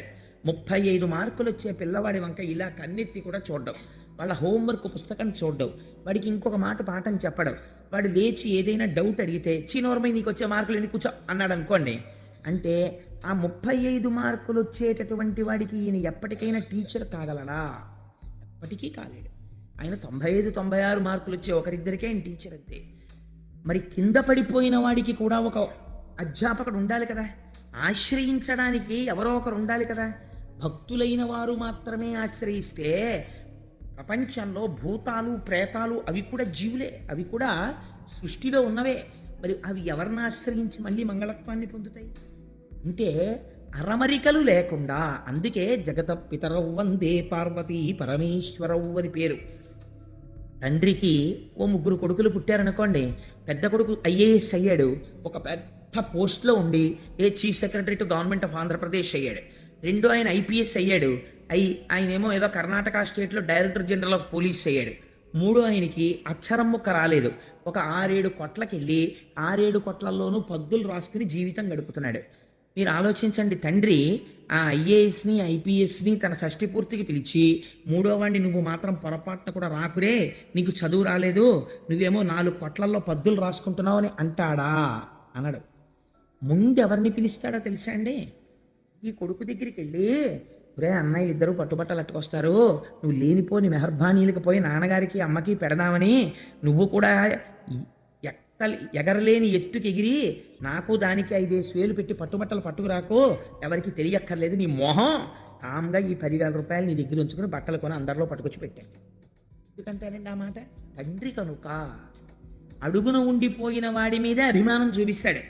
ఒరే నువ్వు ఉంచరా అంటాడు, ఆ మనవాడిని దగ్గర పెట్టుకు చదివిస్తాడు. నీకు ఎలాగో రాలేదు, పోనీ వాడిని ఉంచరా, వాడిని నా దగ్గర పెట్టి చదివిస్తాను, వాడైనా వృద్ధిలోకి వస్తే కాస్త నీ కుటుంబం సంస్కరింపబడుతుంది అంటాడు. ఎవడు వెనకబడిపోయాడో వాడి గురించి తాపత్రయపడతాడు తండ్రి. భూతప్రేత పరివృతుండు, ఇది జగత పితరౌ వందే. భూతప్రేతాలకి కూడా తన ఆశ్రయమై ఉంటాడు. ఎంతటి విశాల హృదయుడు నా స్వామి. అందుకని భూతప్రేత పరివృతుండు. ఇప్పుడు స్తోత్రమైందా నిందైందా ఆయనకది? ఉగ్ర పరేత భూ నికేతనుండు, శ్మశానాల్లో తిరుగుతుంటాడా ఆయన అన్నారు. నేను కొన్ని విధులు పెట్టేస్తున్నాను, ఎందుకంటే ఇప్పుడు నేను అన్ని మాటికి వ్యాఖ్యానం చేస్తూ కూర్చుంటే ఎప్పటికవుతుంది భాగవతం. అందుకని ఉగ్ర పరేత భూనికేతనుండు, శ్మశానంలో ఉంటాడు. ఇదొక మాట. రుద్రుడు శ్మశానవాసి, శివుడు శ్మశానవాసి, కాబట్టి పూజ చేయకెళ్ళలేదు. ఆల్ రైట్, నేను ఒక మాట అంటాను, మీరు ఆలోచించండి. శ్మశానము దేనివల్ల అపవిత్రము? శవాలు పెడతాయి కాబట్టి అమంగళము. ఒకవేళ శవాలు వెళ్ళినది అమంగళమైతే, శవమున్న ప్రదేశము అమంగళమన్నది యథార్థమైతే, ఈ భూమండలమంతా శ్మశానమే. నేను ఇలా అంటాను, శ్మశానంలో చచ్చిపోయాడా, ముందు ఇంట్లో చచ్చిపోయాడా? ఇంట్లో చచ్చిపోయి శ్మశానానికి వెళ్తున్నాడు, హాస్పిటల్లో చచ్చిపోయి శ్మశానానికి వెళ్తున్నాడు. చావన్నది వచ్చింది శ్మశానంలో కాదు, ఇక్కడ వచ్చింది. పిండాండము బ్రహ్మాండములో కలిసిపోతున్న పవిత్ర ప్రదేశం శ్మశానం. మరణం వచ్చింది ఇక్కడ వచ్చింది, నీ ఇంట్లో వచ్చింది, హాస్పిటల్లో వచ్చింది, కారులో వచ్చింది, బస్సులో వచ్చింది, రైల్లో వచ్చింది. శ్మశానంలో మృత్యు ఎవరికీ రాలేదు.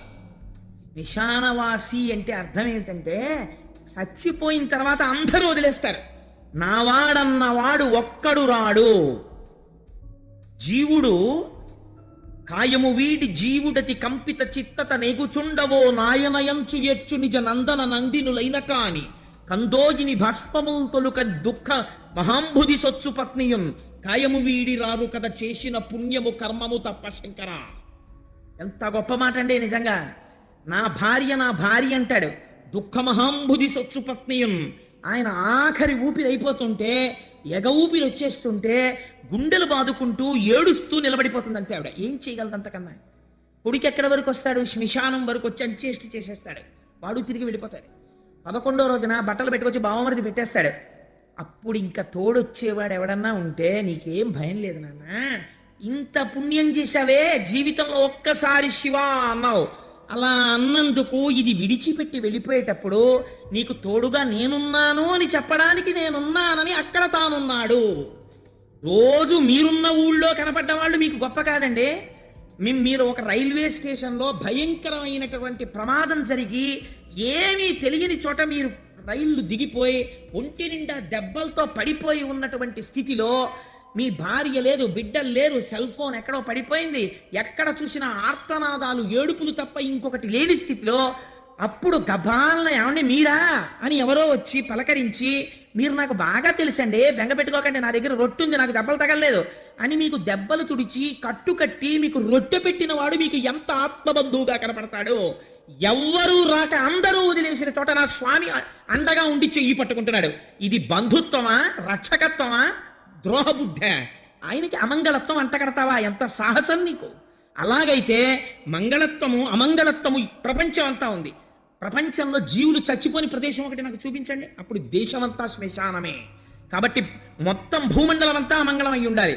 లేదా అది అమంగళం కాకపోతే ఇదంతా అమంగళం కాకుండా ఉండాలి. ఏదో ఒక మాట ఉంటుంది అంతే తప్ప అది అమంగళం ఇది సుమంగళం అని నువ్వు అనకు. ఇది ఎలా మంగళం అవుతుంది? అంతా అమంగళమే అలాంటప్పుడు. ఎందుకంటే అన్ని చోట్ల చచ్చిపోతున్నారు కాబట్టి ఇప్పుడు ఏమైంది? ఉగ్ర పరేత భూనికేతనుండు, ఆయనంత ఔదార్యం ఉన్నవాడు, ఆయనంత రక్షకుడు ఎక్కడున్నాడు? ఇది తండ్రితనం అంటే. తండ్రి ఎప్పుడు వస్తాడండి? ఎవ్వరూ రానటువంటి స్థితిలో కష్టంలో పడిపోయి ఉంటే వచ్చేవాడు ఎవరో తెలుసా అండి? తండ్రి ఒక్కడే. మీరు ఎప్పుడైనా పేపర్లో చదవండి, 100 హత్యలో ఎక్కడో చేసి మోస్ట్ వాంటెడ్ లిస్ట్లో ఉండి ఆఖరికి ఆ వ్యక్తి దొరికి జైలుకు పట్టుకెళ్ళిపోతుంటే అందరూ వీడు దొంగ దొంగ దొంగ అంటుంటే అప్పుడు కూడా వాళ్ళు కన్న కొడుకుతనాన్ని చూసి ఏడిచేటటువంటిది, ఉరి తీసేస్తే ఆ శవం కోసం ఆ జైలు బయటకు వచ్చి కూర్చుని ఏడిచేది తల్లిదండ్రులే. ఆ స్వామి రుద్రభూమిలో ఉంటాడంటే అది కారణం. అయ్యయ్యో ఇంత శరీరం ఇచ్చాను రా, ఏమీ చేయలేకపోయాడు, ఓన్లే నేనున్నాను నాన్న, బెంగెట్టుకోకోసారి కనపడదామని అక్కడ ఉంటాడు ఆయన. ఎంత మంగళప్రదుడండి ఆయన. ఉగ్ర పరేత భూనికేతనుండు వితత స్రస్త కేశుండు, జుట్టు విరబోసుకుని ఉంటాడని తిట్టాడు.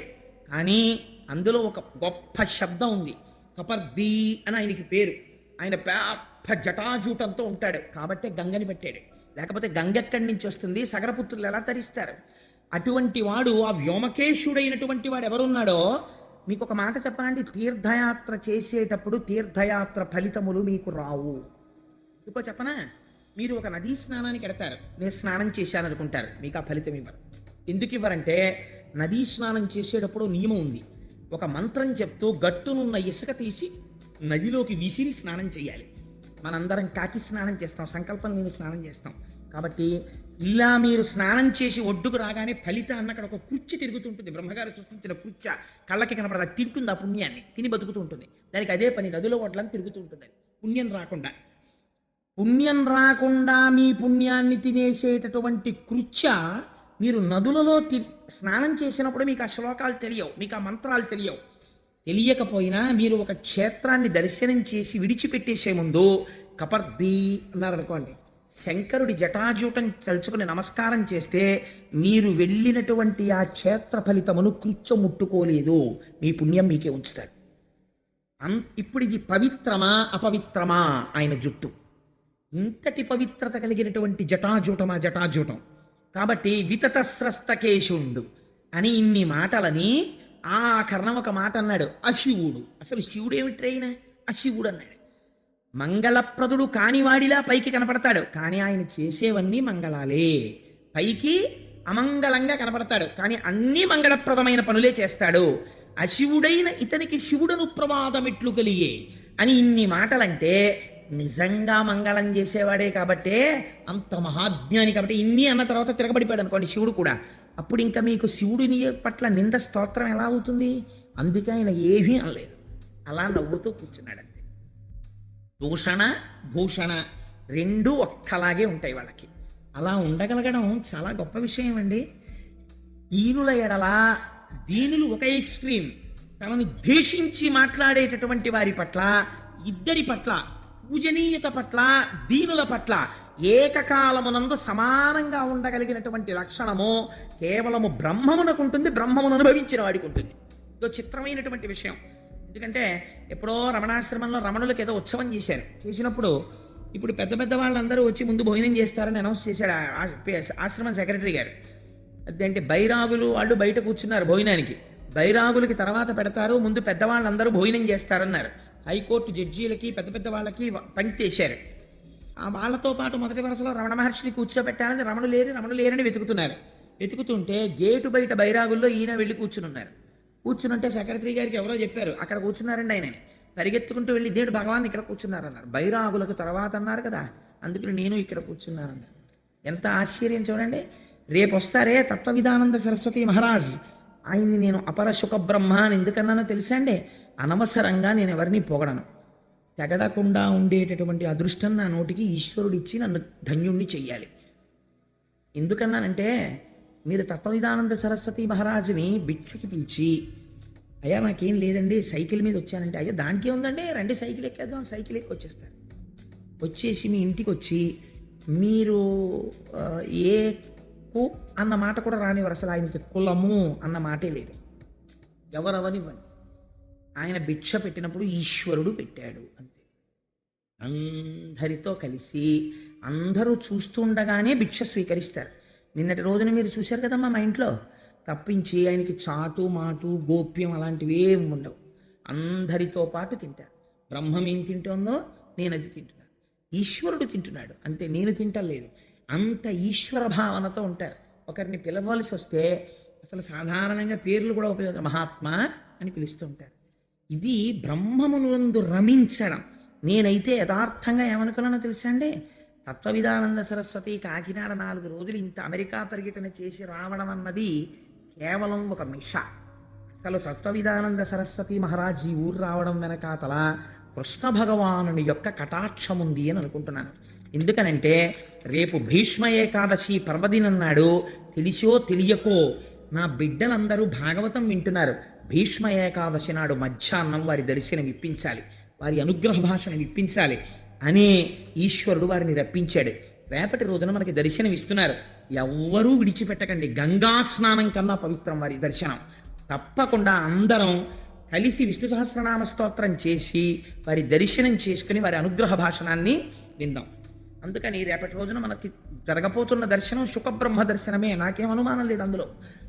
నేను ఎందుకు ఈ మాట చెప్పానంటే, ఉగ్ర పరేత భూ నికేతనుండు ఇన్ని మాటలు వాడి అశివుడైన ఇతనికి శివుడను ప్రమాదం ఎట్లు కలిగే.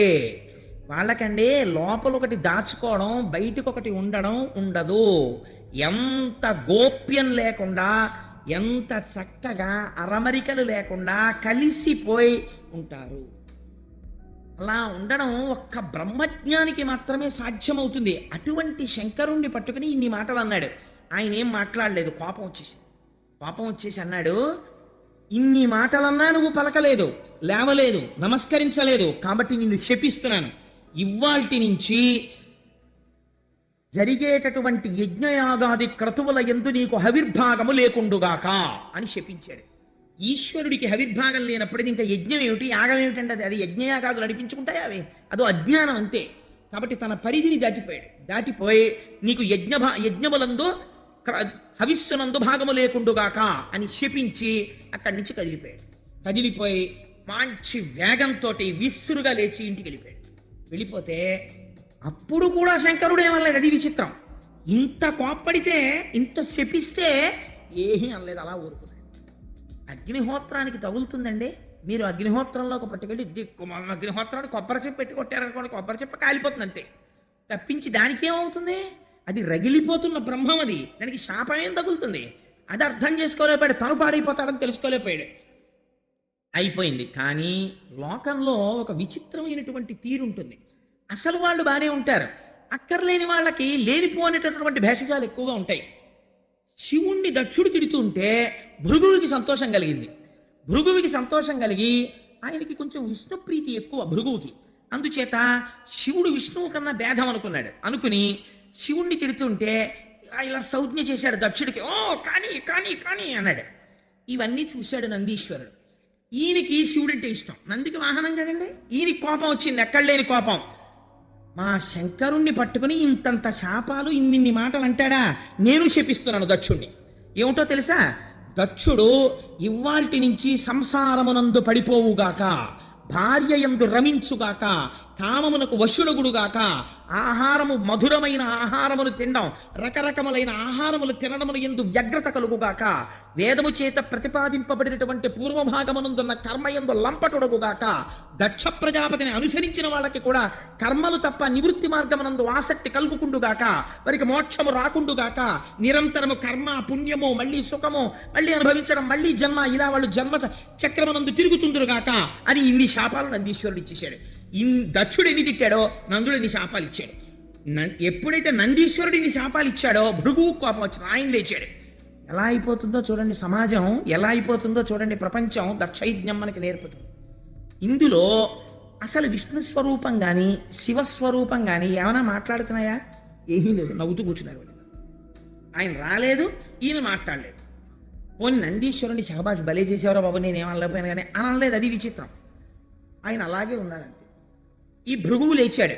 లేచి అవని ధూర్జటి వ్రతులకు వారు ఎవరైతే ఈ భూమండలం మీద శంకరుడి యొక్క వ్రతాన్ని అవలంబిస్తారో అటువంటి వారు, వారిని అనుసరించడి వారు అటువంటి వారిని అనుసరించి ఎవరు పెడతారో వారు తత్శాస్త్ర పరిబంధులైన వారు. అటువంటి వారు వేదమునందు విరక్తి కలిగి వేదమును దూషించి కర్మకాండని నిరసించి వారందరూ కూడా జడులై విభూతి పెట్టుకుని జటలు వేసుకుని ఉన్మత్తుల వలె భూమి మీద తిరిగెదరుగాక అని అవని పాషండుల ఎదరని శపించే, అంటే వేద విరుద్ధమైనటువంటి స్థితిని వాళ్ళు పొందుతారని ఆయన శాపం ఇచ్చాడు. భృగువు ఇటు శపించాడు, నందీశ్వరుడు అటు శపించాడు. సభలో పెద్ద కోలాహలం రేగిపోయింది. నవ్వుతూ లేచి శివుడు ఇంటికి వెళ్ళిపోయాడు. చిత్రం ఏమిటంటే ఒక్క మాట మాట్లాడలేదు. ఇంత గొడవ ఇంటికి వెళ్ళిపోయిన తర్వాత ఎవరు ఎదురొస్తారండి? సహజంగా పార్వతీదేవి ఎదురొస్తుంది. పార్వతీదేవి ఎదురొచ్చిన తరువాత శంకరుడు ఏమనాలి? ఇవాళ సభలో ఎంత అల్లరైందో తెలుసా, మీ నాన్నగారు నన్ను ఏమన్నారో తెలుసా అని జరిగిందంతా చెప్పాలి కదా పార్వతీదేవికి. ఆయన అసలు చెప్పలేదు. అంటే ఎందుకు చెప్పలేదండి? ఇక్కడికి వెళ్ళలేదు. ఇక్కడికి ఏది విడుతుందో అది కదా మనం చెప్తాం. ఆఫీస్ నుంచి ఇంటికి వస్తూనే ఈశ్వరి నీకు మంచి వార్త చెప్తాను, ఇలా అంటే ఉండండి బాబు కాఫీ పెడుతున్నానంటే పెడదగాలి నీకు మళ్ళీ కాఫీ, ఇలా నీకు మంచి విషయం చెప్తాను. ఎప్పుడు పిలుస్తావు? ఇక్కడ నీకు ఏదో ప్రవేశించింది, అది చెప్పేయాలని సంతోషం, అందుకని పిలుస్తావు. కానీ ఆయన అసలు ఏమీ చెప్పలేదు. అంటే మామగారు ఇన్ని మాటలన్నా ఆయనకి లోపలికి వెళ్ళలేదు. ఆయన భక్తు భర్గుడు, ఆయనకి ఎందుకు ఎడుతుంది? ఆయనకి వెళ్ళలేదు. కానీ కొన్నాళ్ళు అయిపోయింది. దక్షుడు మాత్రం కక్ష వదిలిపెట్టలేదు. ఎలాగైనా సరే అవమానించాలి రుద్రుణ్ణి. ఎందుకు అవమానించాలి? నేను ఇన్ని మాటలు అన్నాను, కనీసం మా అమ్మాయికి వెళ్ళి చెప్పలేదు, మా అమ్మాయి ఫోన్ చేయలేదు, నాన్నగారు మీరు ఇలా అన్నారు. కానీ ఫోన్ చేయలేదంటే ఆ రోజుల్లో ఫోన్లు ఉన్నాయా అని కాదు, వాళ్ళ అమ్మాయి అన్నట్టు, వాళ్ళు బాధపడినట్టు, వాళ్ళు కొంచెం చిన్నబుచ్చుకున్నట్టు ఎవరూ చెప్పట్లేదు. ఆయన పూర్వంలాగే హాయిగా సాయంకాలం ఎప్పటికి ఇంటికి వెళ్ళిపోయాడండి. మళ్ళీ మొదలెట్టేశాడు డాన్సు. జటాటవీ గలజ్జల ప్రవాహ పావిత స్థలే గలేవలం వ్యలంబితం భుజంగతుంగ మాలికం ఢమడ్డమడ్డమడ్డమర్వయం చకార చండ తండవంతనోతున శివశివం అని మళ్ళీ నాట్యం చేసేస్తున్నాడు. తన పనిలో తానున్నాడు, హాయిగా జ్ఞానబోధ చేస్తున్నాడు. మీరు నోరు వేసుకొని అలా తిట్టారా, భృగు తిట్టాడు, నంది తిట్టాడని పట్టించుకునేది నాతో బాగున్నాడు అంతే. ఆయన పనిలో ఆయన ఉన్నాడు అన్నాడు. ఇప్పుడు మళ్ళీ అలా కాదరా, ఏదో ఒకటి చెయ్యాలి అవమానించడానికి. కాబట్టి ఇప్పుడు ఒక కొత్త వ్రతం ఒకటి మొదలుపెట్టాడు. దాన్ని ఒక నిరీశ్వర యాగం, అంటే నేను శంకరుడికి హవిర్భాగములు లేని యాగం చేస్తాను. ఇప్పుడైనా సరే బయటకు వస్తాడు కదా కోపం వచ్చి, చూస్తాను ఏం చేస్తాడో అని ఒక యాగం తలబెట్టి అందరికీ ఆహ్వానాలు పంపించాడు, శుభలేఖలు పంపించి అందులో దానికి ఒక పేరు పెట్టాడు. ఏమనో తెలుసా అండి? బృహస్పతి వసనము అని పేరెట్టాడు. దాని పేరు పెట్టేది చేస్తానని దాని ముందు వాజపేయం చేశాడు. చేసి ఒక యాగం చేస్తే దానికి అందరూ బయలుదేరి పెడుతున్నారు. ఋషులు వాళ్ళు వెళ్ళకపోతే ప్రజాపతులకు అధిపతి ఏం చేపిస్తాడో. చేస్తున్న యాగం మామూలుగా చేయట్లేదు, అవతల వాళ్ళ మీద కక్షతో చేస్తున్నాడు యాగం. ఎవరొచ్చారో ఎవరు రాలేదో బాగా పట్టించుకోవడం. ఎందుకని పార్టీలు బయటకు వస్తాయి ఇప్పుడే, అందుకని బాగా చూస్తాడు. ఈ అలవాటు ఇంతకు ముందుందా ఆయనకి? సభలో చూశాడు, చూసి శంకరుడు లేవలేదని ఇంత అల్లరి మొదలెట్టాడు. యాగం రావడానికి అదో కారణం. అప్పుడు సభలోనే అంతలా చూశాడు. ఇప్పుడు వెళ్ళకపోతే చూడడం లేనిపోను కూడా ఎందుకు వచ్చిందండి? వెళ్ళి ఏదో ఒకసారి నమస్కారం పెట్టి షేక్ హ్యాండ్ ఇచ్చి చాలా బాగా జరగాలండి, ఆల్ ది బెస్ట్, మీ యాగం బాగా జరగాలని మాట నేర్చేస్తే మనకి ఏ గొడవ ఉండదు పదండి అన్నారు. అంటే లోకంలో ఇలా అనే వాళ్ళ సంఖ్య చాలా ఎక్కువగా ఉంటుంది. నాన్ కాంట్రవర్షియల్ అంటారు. మనకి ఎందుకు వచ్చింది, మనం ఏమనకుండా అక్కడికి పోయి ఇక్కడికి పోతే అయిపోయా, మనం ఏమీ అనద్దు అని. అందుకని అందరూ దక్షుడి సభకు వస్తున్నారు. రాని వాళ్ళు ముఖ్యమైన వాళ్ళు ఉన్నారు, వాళ్ళు జ్ఞానం ఉన్నవాళ్ళు, వాళ్ళు రాకూడదు. అందుకని శ్రీ మహావిష్ణువు రాలేదు, చతుర్ముఖ బ్రహ్మగారు రాలేదు, వాళ్ళిద్దరు రాలేదు. మిగిలిన వాళ్ళు కొంతమంది ఋషులు వాళ్ళు అందరూ వెడుతున్నారు. వెడుతుంటే ఒక రోజున పార్వతీదేవి అంతఃపుర పైభాగంలో నిలబడి చూస్తోంది. విమానాల్లో వెళ్ళిపోతున్నారు. వెళ్ళిపోతూ వాళ్ళు చెప్పుకుంటున్నారు, దక్ష ప్రజాపతి యాగం చేస్తున్నాడు, ఆహ్వానం వచ్చింది, అందుకని మనం అందరం వెడుతున్నాం అని చెప్పుకుంటుంటే ఆవిడ విని గబగబా అంతఃపురంలోంచి కిందకి దిగి శివుడి దగ్గరికి వచ్చి ఆవిడంది, కావున ఆ యజ్ఞమునకు ఈ విభుద గణంబు లద్దియే గదర దిగో దేవా మన విపుడ చటకి పోవలను కోర్క నాకు పుట్టెడు అభవా అంది. ఎంత బాగా పిలిచిందో చూడండి. అభవా స్వామి, మీరు ఎంత దయామయులండి, మీలాంటి భర్త దొరకడం ఎంత అదృష్టం. కోరితే నగ చేయించేవాడు ఉంటాడు, నెక్లెస్ చేయించేవాడు ఉంటాడు, మీ శరీరంలో అర్ధభాగం ఇచ్చారు. మీ దగ్గర పొందినంత గౌరవం నేను పొందినట్టు ఏ భార్య ఎవరి దగ్గర పొందలేదు, అంత గౌరవించారు. ఏమండి నాదొక్క మాట, పుట్టింట్లో ఏదైనా ఉత్సవం జరుగుతున్నప్పుడు ఆడపిల్లల మనస్సు అంతా పుట్టింటికి వెళ్ళాలని ఉంటుంది. అందులో తండ్రి మీద విశేషమైన ప్రేమ ఉంటుంది. మా నాన్నగారు యాగం చేస్తున్నారట, అదిగో చూసారా, కావున ఆ యజ్ఞమునకు ఈ విభుద గణంబు లద్దియే గెదర దిగో. చూసారా, వాళ్ళందరూ మంచి మంచి పట్టుబట్టలు కట్టుకుని చక్క హారాలు వేసుకుని నగలు వేసుకుని అన్నీ వేసుకుని వాళ్ళ వాళ్ళ వాహనాల మీద వెడుతున్నారు. పైగా వెళ్ళిపోతున్న వాళ్ళు ఊరుకున్నారా? కైలాసం నుంచి వెళ్ళిపోతూ అక్కడ కనపడ్డ వాళ్ళని పార్వతీదేవి వెళ్ళిపోయిందా అందాం అంటే, ఇంకా వెళ్ళలేదంటే అదేమిటి కూతురు వెళ్ళొద్దు, మనమే వెళ్ళిపోతున్నాం, ముందెళ్ళాలి, అసలు 10 రోజుల ముందు ఇంకా వెళ్ళలేదా అంటూ వెడుతూ ఉన్నాం. కాబట్టి ఏమండి నాకు వెళ్ళాలని ఉందండి, అందుకని మనమిపుడ చటకి పోవలనను కోర్క నాకు పుట్టెడు అభవా, నాకు కూడా మా తండ్రి గారు చేస్తున్న యాగానికి వెళ్ళాలి అని అనిపిస్తోంది. ఎందుకని, ఎంత కాదన్నా ఆడపిల్ల మనస్సు తండ్రి గారి ఏదో ఉత్సవం చేస్తున్నాడంటే ఆ తండ్రి ప్రేమ, ఆ తల్లి ప్రేమ, అన్నదమ్ములు, అక్క చెల్లెళ్ళు అన్నీ గుర్తొస్తాయి. ఒక్కసారి నాకు వెళ్ళాలని ఉందండి అని ఆవిడ గమ్మత్తైన మాట అందండి. ఇవాళ రేపు మనందరం ఏమంటామో అదే మాటలు మాట్లాడింది భాగవతంలో పార్వతీదేవి. ఆవిడంది, ఏమండి మనం సాధారణంగా ఆడవాళ్ళు ఇళ్లలో ఒక మాట అంటుంటారు, మీరేమో ఎప్పుడు ఆఫీసు నాకు ఖాళీ లేదని మా శర్మగారిలో పొద్దున్న 8ంటికి వెళ్ళి రాత్రి 11 వరకు అక్కడే కూర్చుంటారు, కనీసం పోనీ పెళ్ళికి వెళ్ళామనుకోండి నలుగురు అక్కడికి వస్తారు, మా అక్క చెల్లెలని వాళ్ళని అందరినీ చూడొచ్చు అంటుంటారు. అలా ఆవిడంది, ఇప్పుడు ఈ జరుగుతున్నటువంటి యాగం చూడ్డానికి నాయనుజలు వారి ప్రాణనాథులతోడన్ బాయక ఒత్తురు మనమున్ పోయిననే వారి నచటక నుగొనగల్గున్. ఏమండి మనం కూడా విడితే మీరు ఎప్పుడు తపస్సన అలా కూరుంటారు, మీరేమో ఏమీ పట్టించుకోరు. కానీ కనీసం ఇప్పుడు వెళ్తే మా 15 మంది అక్క చెల్లెళ్ళు వస్తారు, మా పిన్నులు వస్తారు, మా అమ్మ మా తమ్ముళ్ళు అందరూ ఉంటారు కదా, మా నాన్నగారిని చూసి ఎన్నాళ్ళైందో ఒక్కసారి చూసొద్దామనిపిస్తోందండి, వెళదాం అంది. అనేటప్పటికీ శంకరుడు ఇలా చూశాడు, ఆహ్వాన పత్రాలు వాళ్ళందరికీ వెళ్ళాయి, వీళ్ళకి ఆహ్వాన పత్రం రాలేదు. కాబట్టి వెళ్ళచ్చా? అల్లుడు గారంటే ఎలాంటిది, ముందు పిలవాలి, పిలుపుకు గౌరవం ఉంది. పిలుపు అనేటటువంటిది ఒక ఉత్సవం జరుగుతున్నప్పుడు ఎలా పడితే అలా పిలవడానికి వీలు, దానికి ఒక మన్నన ఉంది, ఒక మర్యాద ఉన్నది. ఆ మర్యాద పాటించాలి, ఇంటికి వెళ్ళి గౌరవంగా ఆహ్వానించాలి. అంతేగాని ఏదో దిక్కుమాలాండి పిలిచినట్టుగా పిలవడం అనేటటువంటిది మంచి పద్ధతి కాదు. దానికి ఒక గౌరవంతో గౌరవ పురస్సరంగా పిలవాలి, ఏదో తప్పనిసరి పరిస్థితి అయితే వేరు.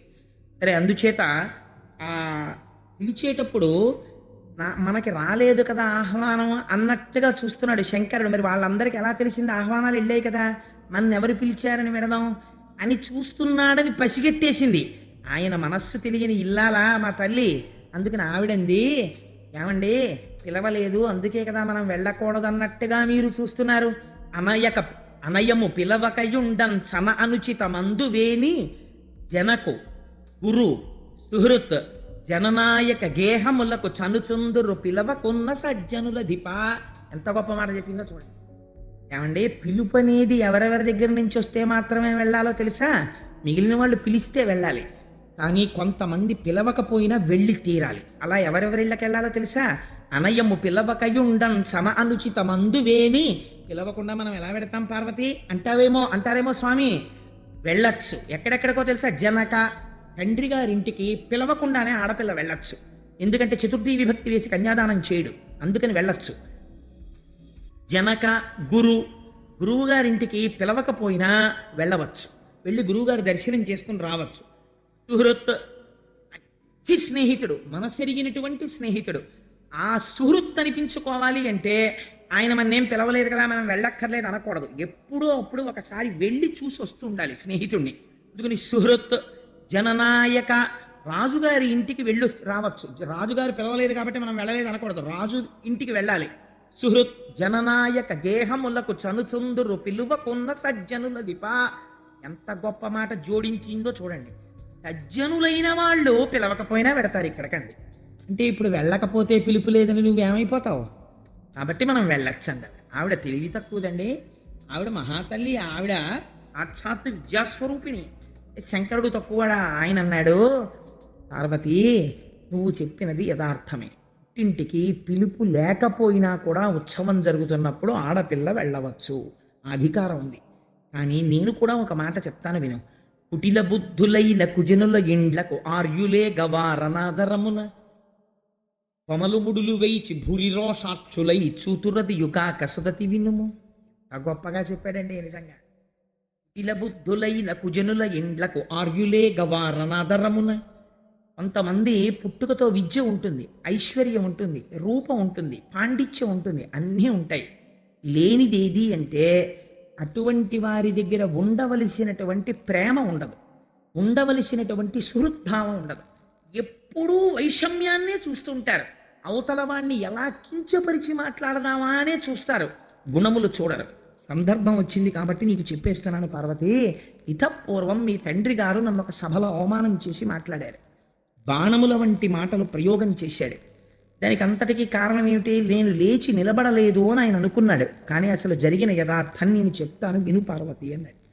మీరు ఎప్పుడైనా పురాణంలో చూడండి, అసలు పార్వతీదేవికి చెప్పనిది శంకరుడు బయట చెప్పడు.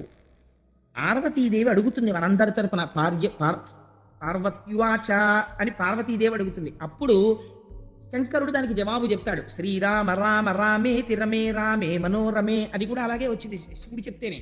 జ్ఞానం అంతా శివుడి వైపు నుంచే వస్తుంది లోకంలోకి. అందుకని ఇప్పుడు నీకు ఒక నిజం చెప్పేస్తున్నాను. మీ తండ్రి గారు అలా మాట్లాడారు, దానికి అంతటికీ కారణం నేను నమస్కరించలేదని. ఒక యథార్థం చెప్తున్నాను చూడు.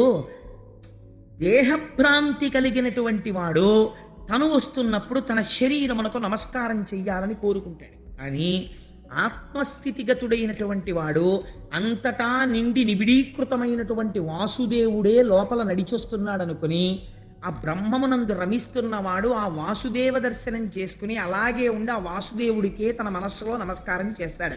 నేను అలా చేశాను మీ నాన్నగారికి.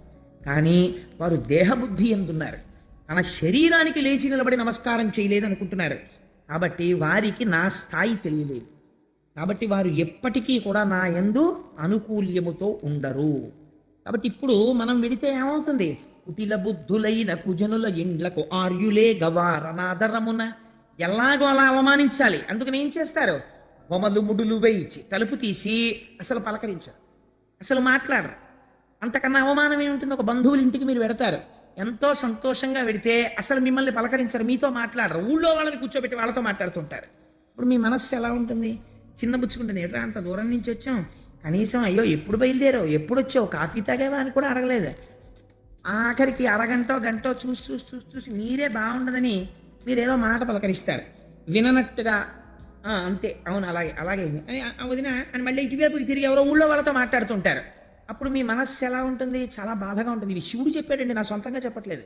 ఆర్యులేగ వారనాదరమున. కోటేశ్వరరావు అబద్ధాలు చెప్పారంటే మీరు భాగవతం వెళ్ళి చూడండి కావాలంటే. లోకాన్ని వడగట్టి మాట్లాడిందండి భాగవతం. కొమలుముడులు వైచి ఇలా ముందు చూడగానే తలుపు తీయగానే సంతోషంగా రండి అనరు, ఇలా చూస్తారు. ఇలా చూసి భురిరోషాక్షులై అంటారు. భురిరోషాక్షులై కోపంతో ఇలా చూస్తారు. అక్కడికే సగం చచ్చిపోతాం. అప్పుడు ఏమవుతుందో తెలుసా పార్వతి? పైగా అదియుగా అకసుదితి ఇదియు వినుము. ఇంకా జరిగేది ఏమిటో నేను చెప్తాను విను. వాళ్ళు ఎంత దారుణమైన మాట మాట్లాడతారు, ఎంత అవమానిస్తారంటే దాని వలన రాత్రి నిద్ర పట్టదు. ఇంటికొచ్చి నీ ఇంట్లో నీ మంచం మీద నువ్వు పడుకుంటే ఆ మాటలే శూలాల్లా గుచ్చుకుంటుంటే నిద్రపోక కన్నులంబట నీరు వస్తుంది.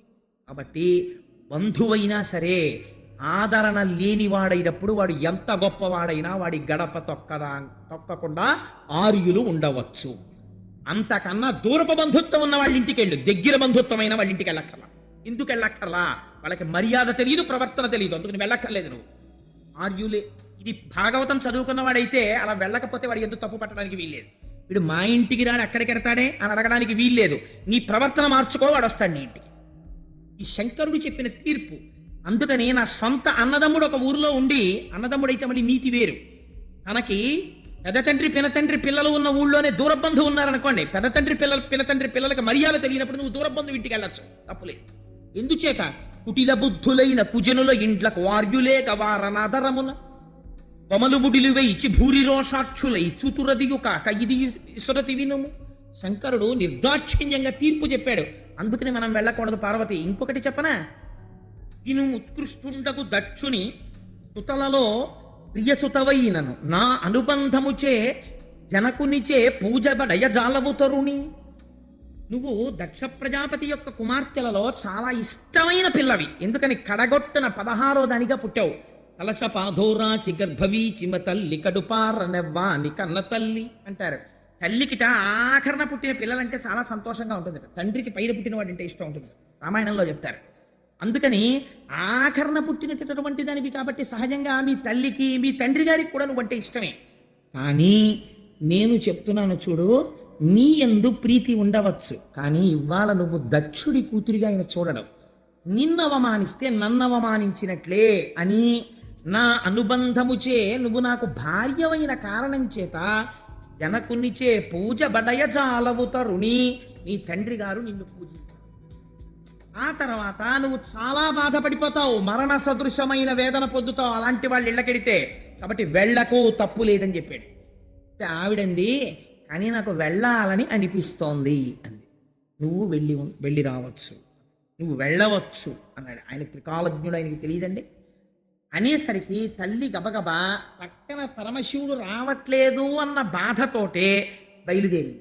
అబ్బో ఏమి వర్ణన చేస్తారో, ఆ కాళ్ళకున్నటువంటి గజ్జలు మోగుతుండగా పట్టుపుట్టం కట్టుకుని అమ్మవారు బయలుదేరితే వెంటనే శివుడు సైగ చేశాడు.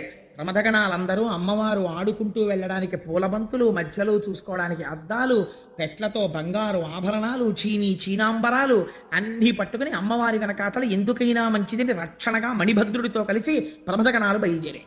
అందరూ కలిసి పుట్టింటికి వచ్చారు. వచ్చేటప్పటికి దక్ష ప్రజాపతి ఎదురుగుండా కూర్చున్నాడు.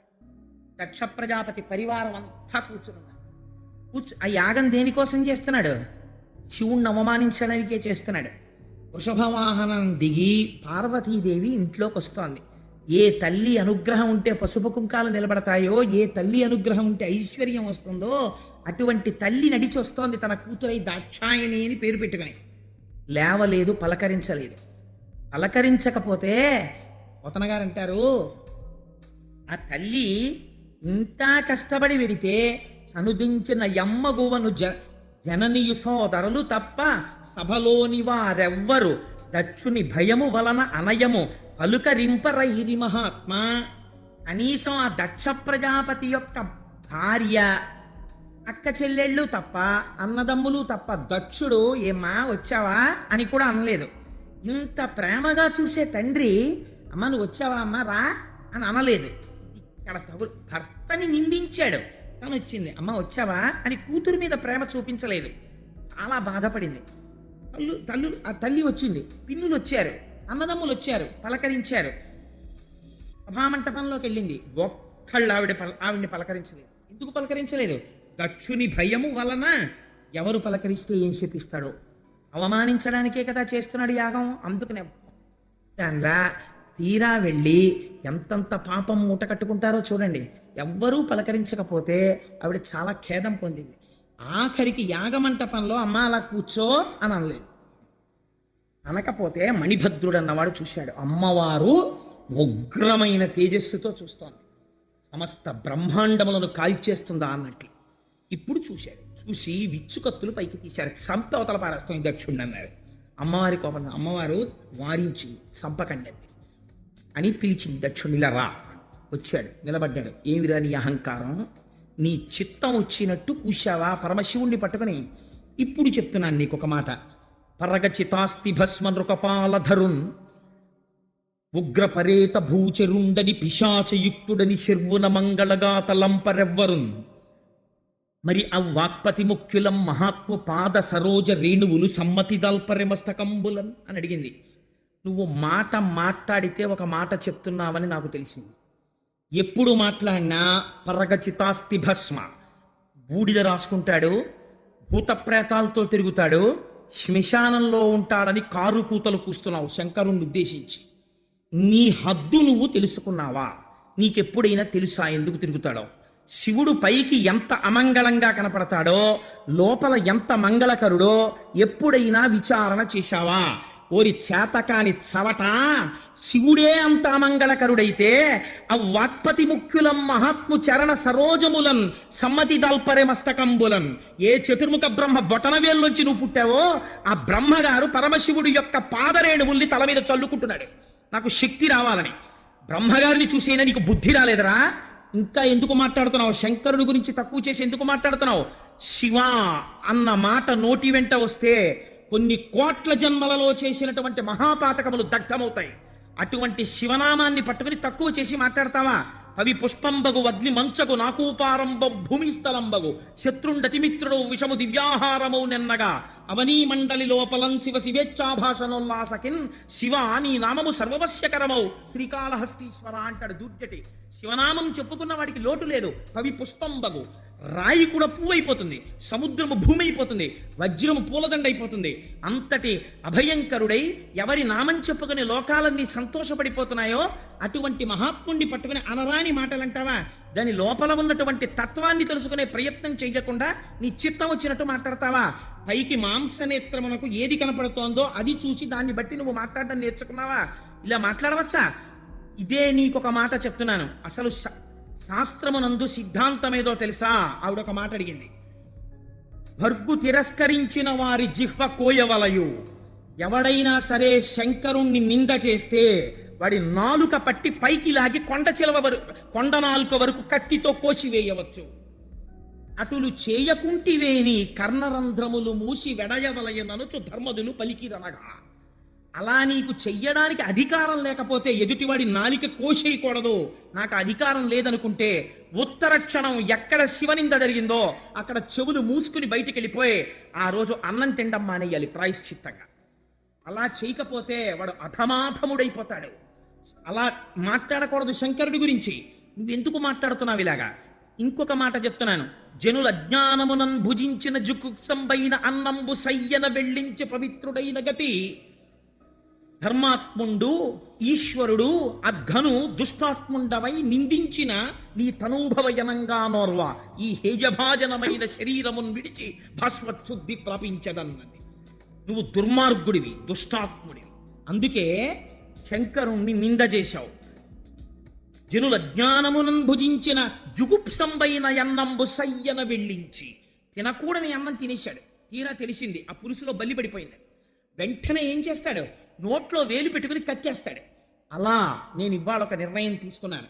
ఇక ముందు నేను ఎప్పుడైనా పరమ పవిత్రుడైన శంకరుడి సాన్నిధ్యంలో కూర్చునుంటే చూసిన వాళ్ళు దాక్షాయిని అని పిలుస్తారు. నీ దుర్మార్గుడవైన నీ కుమార్తెగా దాక్షాయిని అని పిలిపించుకోవడానికి నేను ఇష్టపడను. నాకు ఆ పేరు ఇంకా ఇష్టం లేదు. అందుకే నేనేం చేస్తానో తెలుసా? హేయభాజనమైన ఈ శరీరమును విడిచి భాస్వచ్ఛుద్ధి ప్రాపించదన్. నేను ఈ శరీరాన్ని వదిలిపెట్టేసి అగ్నిహోత్రంలో కలిసిపోతున్నాను అని పద్మాసనం వేసి కూర్చుంది. పలకరించలేదు దుర్మార్గుడు. పద్మాసనం వేసి కూర్చుని అమ్మవారు ప్రాణ అపాన వ్యాన వాయువుల్ని నాభీస్థానమునందు నిలబెట్టింది. ఆ పైన ఉదాన వాయువుని తీసుకొచ్చి హృదయం మించి పైకి తీసుకొచ్చి కనుభముల మధ్యలో నిలబెట్టి ఇంద్రియములన్నింటిలోంచి అనిలం అనేటటువంటి అగ్నిని ప్రేరేపణ చేసి ఆ యోగాగ్ని ఎందు శరీరాన్ని దగ్ధం చేసి బూది కుప్పై కింద పడిపోయింది. ఇంత పడిపోగానే హాహాకారాలు మిన్నుముట్టాయి సభలో. మిన్నుముట్టి అరే రే రే కన్న కూతురు యాగశాలలో ప్రాణం విడిచిపెట్టింది. ఈ దురాత్ముడు బ్రాహ్మణుడు వీడు పలకరించలేదు కూతుర్ని అని ఆశ్చర్యపోతుండగా ఇంకా ప్రమథగణాలకి ఎక్కడ లేని ఆగ్రహం వచ్చి కత్తులు తీసి దక్షుడి మీద పడ్డాడు. భృగువికి చాలా సంతోషం కలిగింది. ఎంత కాలానికి రా ఒక మంచి మాట, శంకరుడి భార్య మరణించింది అన్న ఆనందంతో వెంటనే హోమం చేసి అందులోంచి రుభులనబడేటటువంటి దేవతల్ని సృష్టించి రుద్రగణాలని తరిమి కొట్టించాడు. చాలా మంది పడిపోయారు. చాలా మంది రక్తం కారుతూ కైలాసం వైపుకు పారిపోయారు. ఈ విషయాన్ని నారదుడు వెళ్ళి చెప్పాడు శంకరుడికి. ఆయన ప్రశాంతంగా ధ్యానమగ్నుడై కూర్చునున్నాడు. కూర్చున్నవాడి దగ్గరికి వెళ్ళి చెప్పాడు నారదుడు, అయ్యా నీ భార్య విడితే దక్షుడిలా ప్రవర్తించాడు. నీ భార్య శరీరం విడిచిపెట్టేసి యోగాగ్నిలో దగ్ధం అయిపోయిందని చెప్పాడు. ఆ మాట వినేసరికి ఆజ్యుండుగ్రుడు నీలకంఠుడి పదైచారాతి దష్టోష్టుడై ఆజ్యద్భూరి మృగేంద్ర రోషమున భీమ ప్రక్రియం నవ్వుచున్ విద్యుద్వహ్ని శిఖా సముచ్చయ రుచిన్ వెల్గొందు చెంచజ్జటన్ సజ్జ క్రోధముతోడ పుంచి వేయిచన్ శ్వాచక్రమధ్యంబుదన్. అంతే, ఎక్కడ లేని కోపం వచ్చేసింది. ఇంత శాంతమూర్తి రుద్రుడైపోయాడు. ఒక్కసారి లేచాడు, పెద్ద వికటాట్టహాసం ఒకటి చేశాడు. పోతన గారు ఆ మాటలు అలాగే పడిపోయాయి అంతే ఆయనకి. అర్జుండుగ్రుడు నీలకంఠుడి దైత్యారాతి దష్టోష్టుడై ఆజ్యద్భూరి మృగేంద్ర ఘోషమున భీమ ప్రక్రియ నవ్వుచున్. ఆ నవ్వుకి బ్రహ్మాండాలు కదిలిపోయాయి. అటువంటి వికటాట్టహాసం ఒకటి చేశాడు. భీమ ప్రక్రియ నవ్వుచున్ విద్యుద్వహ్ని శిఖా సముచ్చయ జటన్ చెల్వొందు చించె జటన్. మిరిసిపోతున్న జటన్ ఒక దాన్ని ఊడబెరికాడు. ఊడబెరికి సజ్జక్రోధముతోడ పుంచి వేయిచన్ శ్వాచక్రమధ్యంబునన్. ఆ జటని తీసి నేలకేసి కొట్టాడు నిలబడి. కొట్టేసరికి అంతే, ఒక్కసారి ఆయనే సామాన్యమైనటువంటి తత్వం అండి. ఎంత సాత్వికంగా కనపడతాడో అంతటి ఉగ్రుడవుతాడు కోపం వచ్చినప్పుడు. ఆ రౌద్రాన్ని ఎవరూ తట్టుకోలేరు. ఓం నమో భగవతే సదాశివాయ సకల తత్వ విదూరాయ సకల లోకైక కర్త్రే సకల లోకైక హర్త్రే సకల లోకైక సంహర్త్రే సకల లోకైక సాక్షిణే సకల నిగమగుహ్యాయ సకల లోకైక వరప్రదాయ సకల దురితాత్తి భంజనాయ సకల జగద భయంకరాయ శశాంక శేఖరాయ శాశ్వత నిజామాసాయ నిరామాసాయ నిరాతంకాయ నిష్కలంకాయ నిష్ప్రపంచాయ నిస్సంగాయ నిర్మమాయ నిర్మలాయ నిర్గుణ విభవాయ సచ్చిదానందద్వైత పరమ ప్రకాశాయ పరమశాంత ప్రకాశాయ తేజోరూపాయ తేజో విభయే అని ఒక్కసారి ఆ చేతిలో చక్రాజ్వాగిత భీషణకర సహస్రదంస్ట్రాకరాలవతన వికటాట్టహాస విస్ఫాటిత బ్రహ్మాండ మండల నాగేంద్రహార నాగేంద్ర వలయ నాగేంద్ర చర్మ ధర మృడ మృత్యుంజయ త్రయంబక సదాశివ పరమశివ నమస్తే నమస్తే నమస్తే నమః అంటుంది కవచం. అటువంటి భీకరమైనటువంటి స్వరూపంతో ఒక్కసారి ఆ ఉగ్రతతో కొట్టాడు ఆ జటని. కొట్టేటప్పటికి అందులోంచి అభ్రంలిహాదభ్ర విభ్రమ భ్రభ్రమ కృందీల దీర్ఘ శరీరమమల ప్రజ్వల జ్వలన దీప్త జ్వాలిక జ్వాల జజ్వల్యమాన కేశములు మెరయ జడ్డ దిగ్వేదండ శుంఠాప దుర్దండ సహస్రధృతి హేతి సంఘమప్ప వీక్షణత్రయలోక వీక్షణద్యుతిలోక నీక్షణగతి దుర్నిరీక్షమప్ప గ్రకచ కఠిన కరాళ దంస్ట్రలు మెరయ ఘన కపాలాస్తి మలికలు దనరా లోక భీకర రుద్రుడగుచు మారట రుద్రుడగుచు వీరభద్రుడు దయించే. ఆ జట పెట్టి కొట్టేటప్పటికే ఒక పెద్ద శరీరం పుట్టింది అందులోంచి. ఆ శరీరాన్ని చూసేటప్పటికే హడిలిపోయారంటే ఒక మోస్తరువాడు పలకలేకుండా వీరభద్రావతారం అంటే అలా ఉంటుంది. అభ్రం లిహాదభ్ర విభ్రమ భ్రభ్రమ కృనీల దీర్ఘ శరీరమర అటువంటి అంటే స్వరూపం అది. పుట్టగానే ప్రజ్వల జ్వలన దీప్త జ్వాలిక జ్వాల జజ్వల్యమాన కేశములు మెరయ మిరిసిపోతున్నటువంటి జుత్తు జండ దిగ్వేదండ శుంఠాభ దుర్దండ సహస్రధృతి హేతి సంఘమప్ప అటువంటి వాడే ఘన కపాలాస్తి మలికలు తనరా పెద్ద కపాలమాల ధరించాడు. వేసుకుని పెద్ద ఉద్వేగంతో ఒక్కసారి దూకాడు. దూకి శంకరుడి పాదాలకి నమస్కరించాడు. అనఘుడు రుద్రుచేరి ముదమార ప్రదక్షిణమాచరించి అనివార్యగతి వేగంబున కుంభిని దక్కతలన్ పదంబుల మణి నూపురం మ్రోయ భీషణ దంస్ట్రలున్ వెలుగా ఒక్కసారి బయలుదేరాడు. ఆ బయలుదేరినటువంటి శబ్దం ఎలా వచ్చిందంటే ఆ పరమశివుడి దగ్గరికి వచ్చి ఒకసారి ప్రదక్షిణం చేశాట. ప్రదక్షిణం చేసి ఆయన పాదాలకు నమస్కారం చేశాడు. తండ్రి నాకేం ఆనతన్నాడు. పార్వతీదేవి శరీరాన్ని విడిచిపెట్టింది. అప్పటికి పార్వతి కాదు సతీదేవి శరీరాన్ని విడిచిపెట్టింది. దక్షయజ్ఞాన్ని ధ్వంసం చేయి అన్నాడు.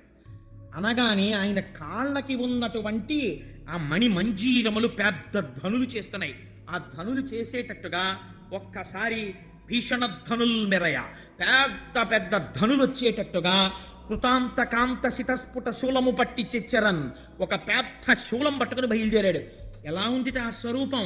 ప్రళయతాండవం చేసి లోకాలన్నింటినీ లయం చేసేసే ముందు ఈ భూమండలాన్ని మోసేటటువంటి 4 ఏనుగుల్ని శంకరుడు తన త్రిశూలానికి గుచ్చి భుజం మీద వేసుకుని ప్రళయతాండవం ఎలా చేస్తాడో అలా బయలుదేరాడు.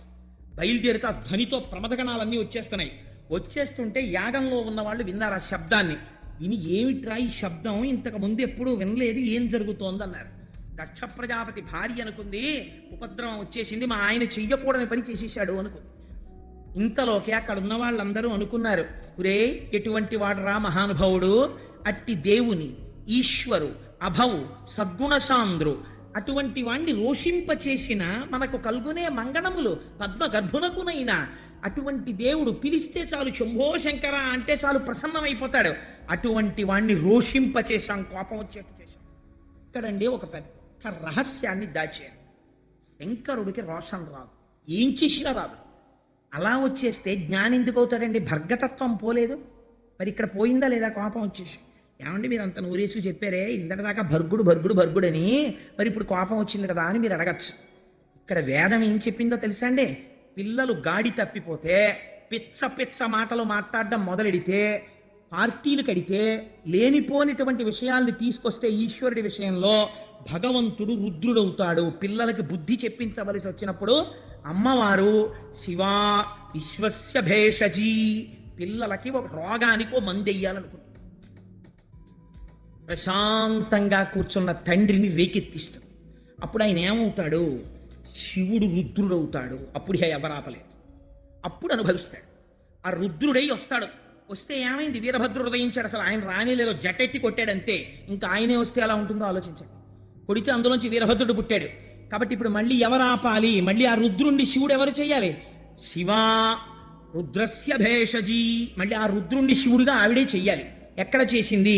లోకోపకారానికి హాలాహల భక్షణంలో ఆవిడే మళ్ళీ పిల్లల్ని రక్షించడానికి హాలాహల భక్షణం చేయించింది. ఇది అమ్మవారి యొక్క శక్తి. ఈయనతో వీళ్ళకి బుద్ధి చెప్పించాలి అనుకుంది. అందుకు వెళ్ళింది ఆవిడ. మొగుడి మాట వినక వెళ్ళడం కాదు, వీళ్ళకు ఒక బుద్ధి చెప్పాలి. దక్ష ప్రజాపతికి లేకపోతే ఆవిడికి తెలియకపోవడం ఏంటండి?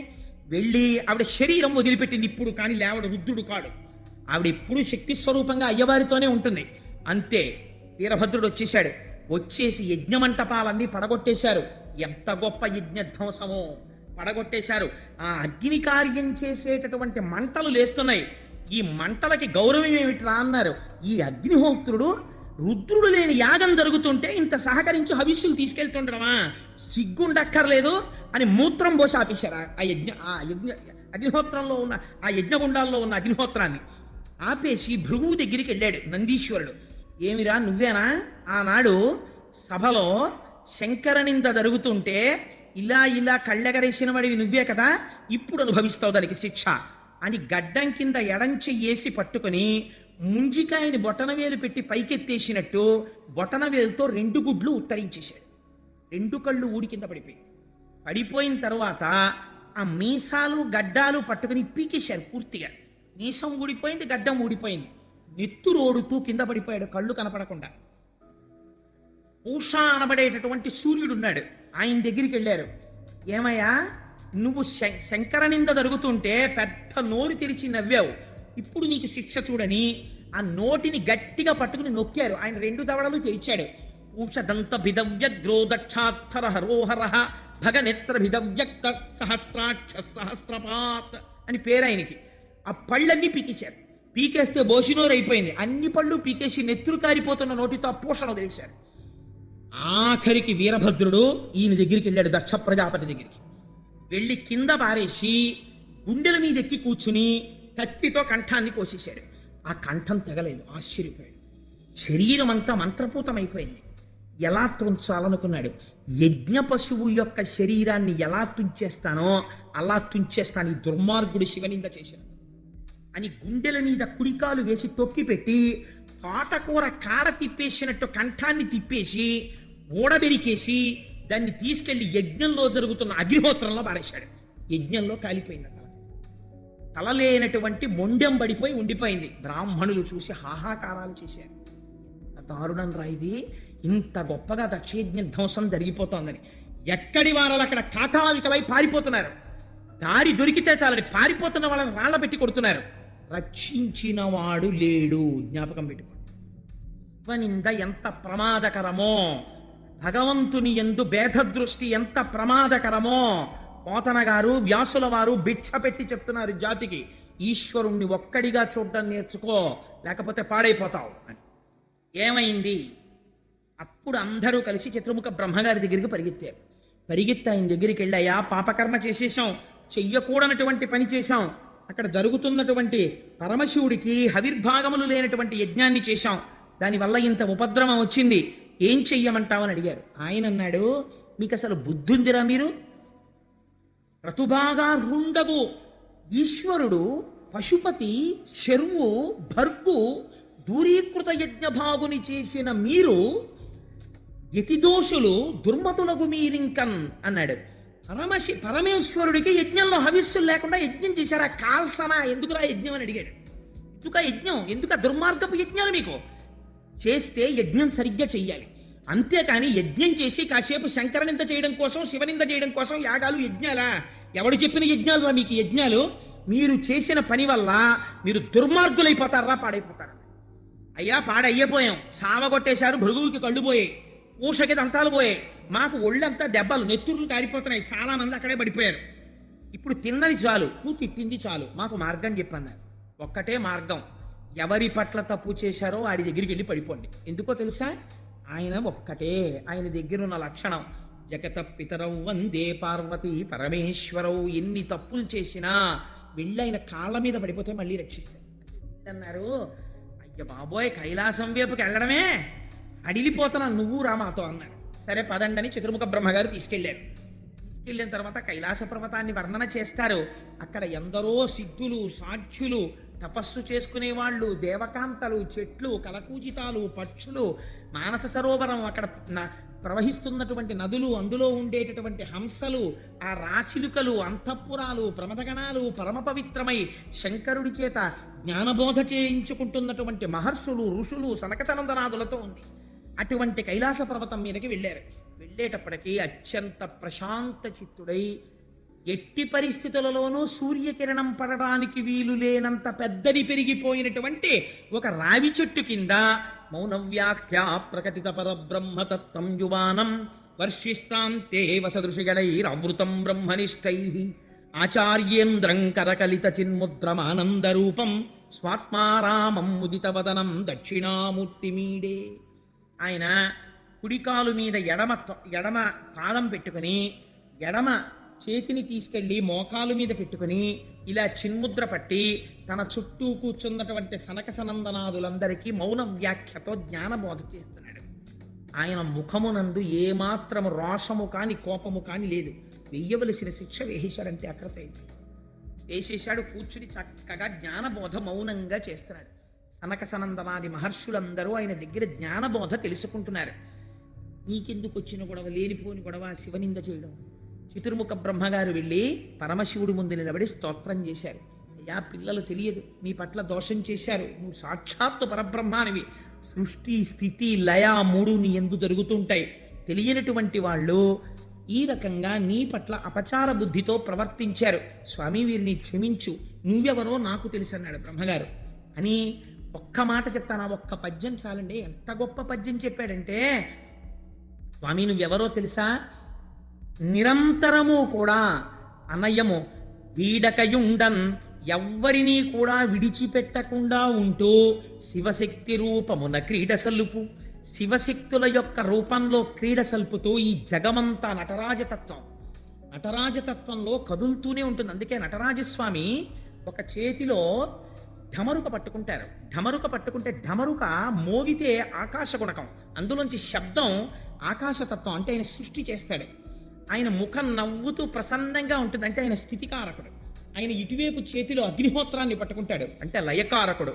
సృష్టి స్థితి లయములు చేస్తూ ఈ పిండాండ బ్రహ్మాండములు అలా కలిసిపోతూనే ఉంటాయి. పంచభూతాల్లోంచి ఇందులోకి పంచభూతాలు వస్తాయి, మళ్ళీ ఇందులోంచి పంచభూతాలు మళ్ళీ బ్రహ్మాండంలోకి వెళ్ళిపోతుంటాయి. ఈ పిండాండ బ్రహ్మాండ నిరంతర సంయోగ క్రియ జరిపించడమే నటరాజతత్వం. ఆ నటరాజతత్వమై శివశక్తి రూపముల క్రీడ చల్లుపు ఊర్ణనాభిగతి ఈ విశ్వ జనన విలయ స్థితి హేతిభూతుండవగుచుండు విశరుద్ర. స్వామి నువ్వెవరో తెలుసా? ఊర్ణనాభిగతి. నువ్వు సృష్టి ఎలా చేస్తావో తెలుసా? సృష్టి చేయడానికి ఎక్కడి నుంచో ఏదో పట్టుకురావు, ఓ గోడ కట్టడానికి సిమెంటు ఇటకలు పట్టుకొచ్చినట్టు.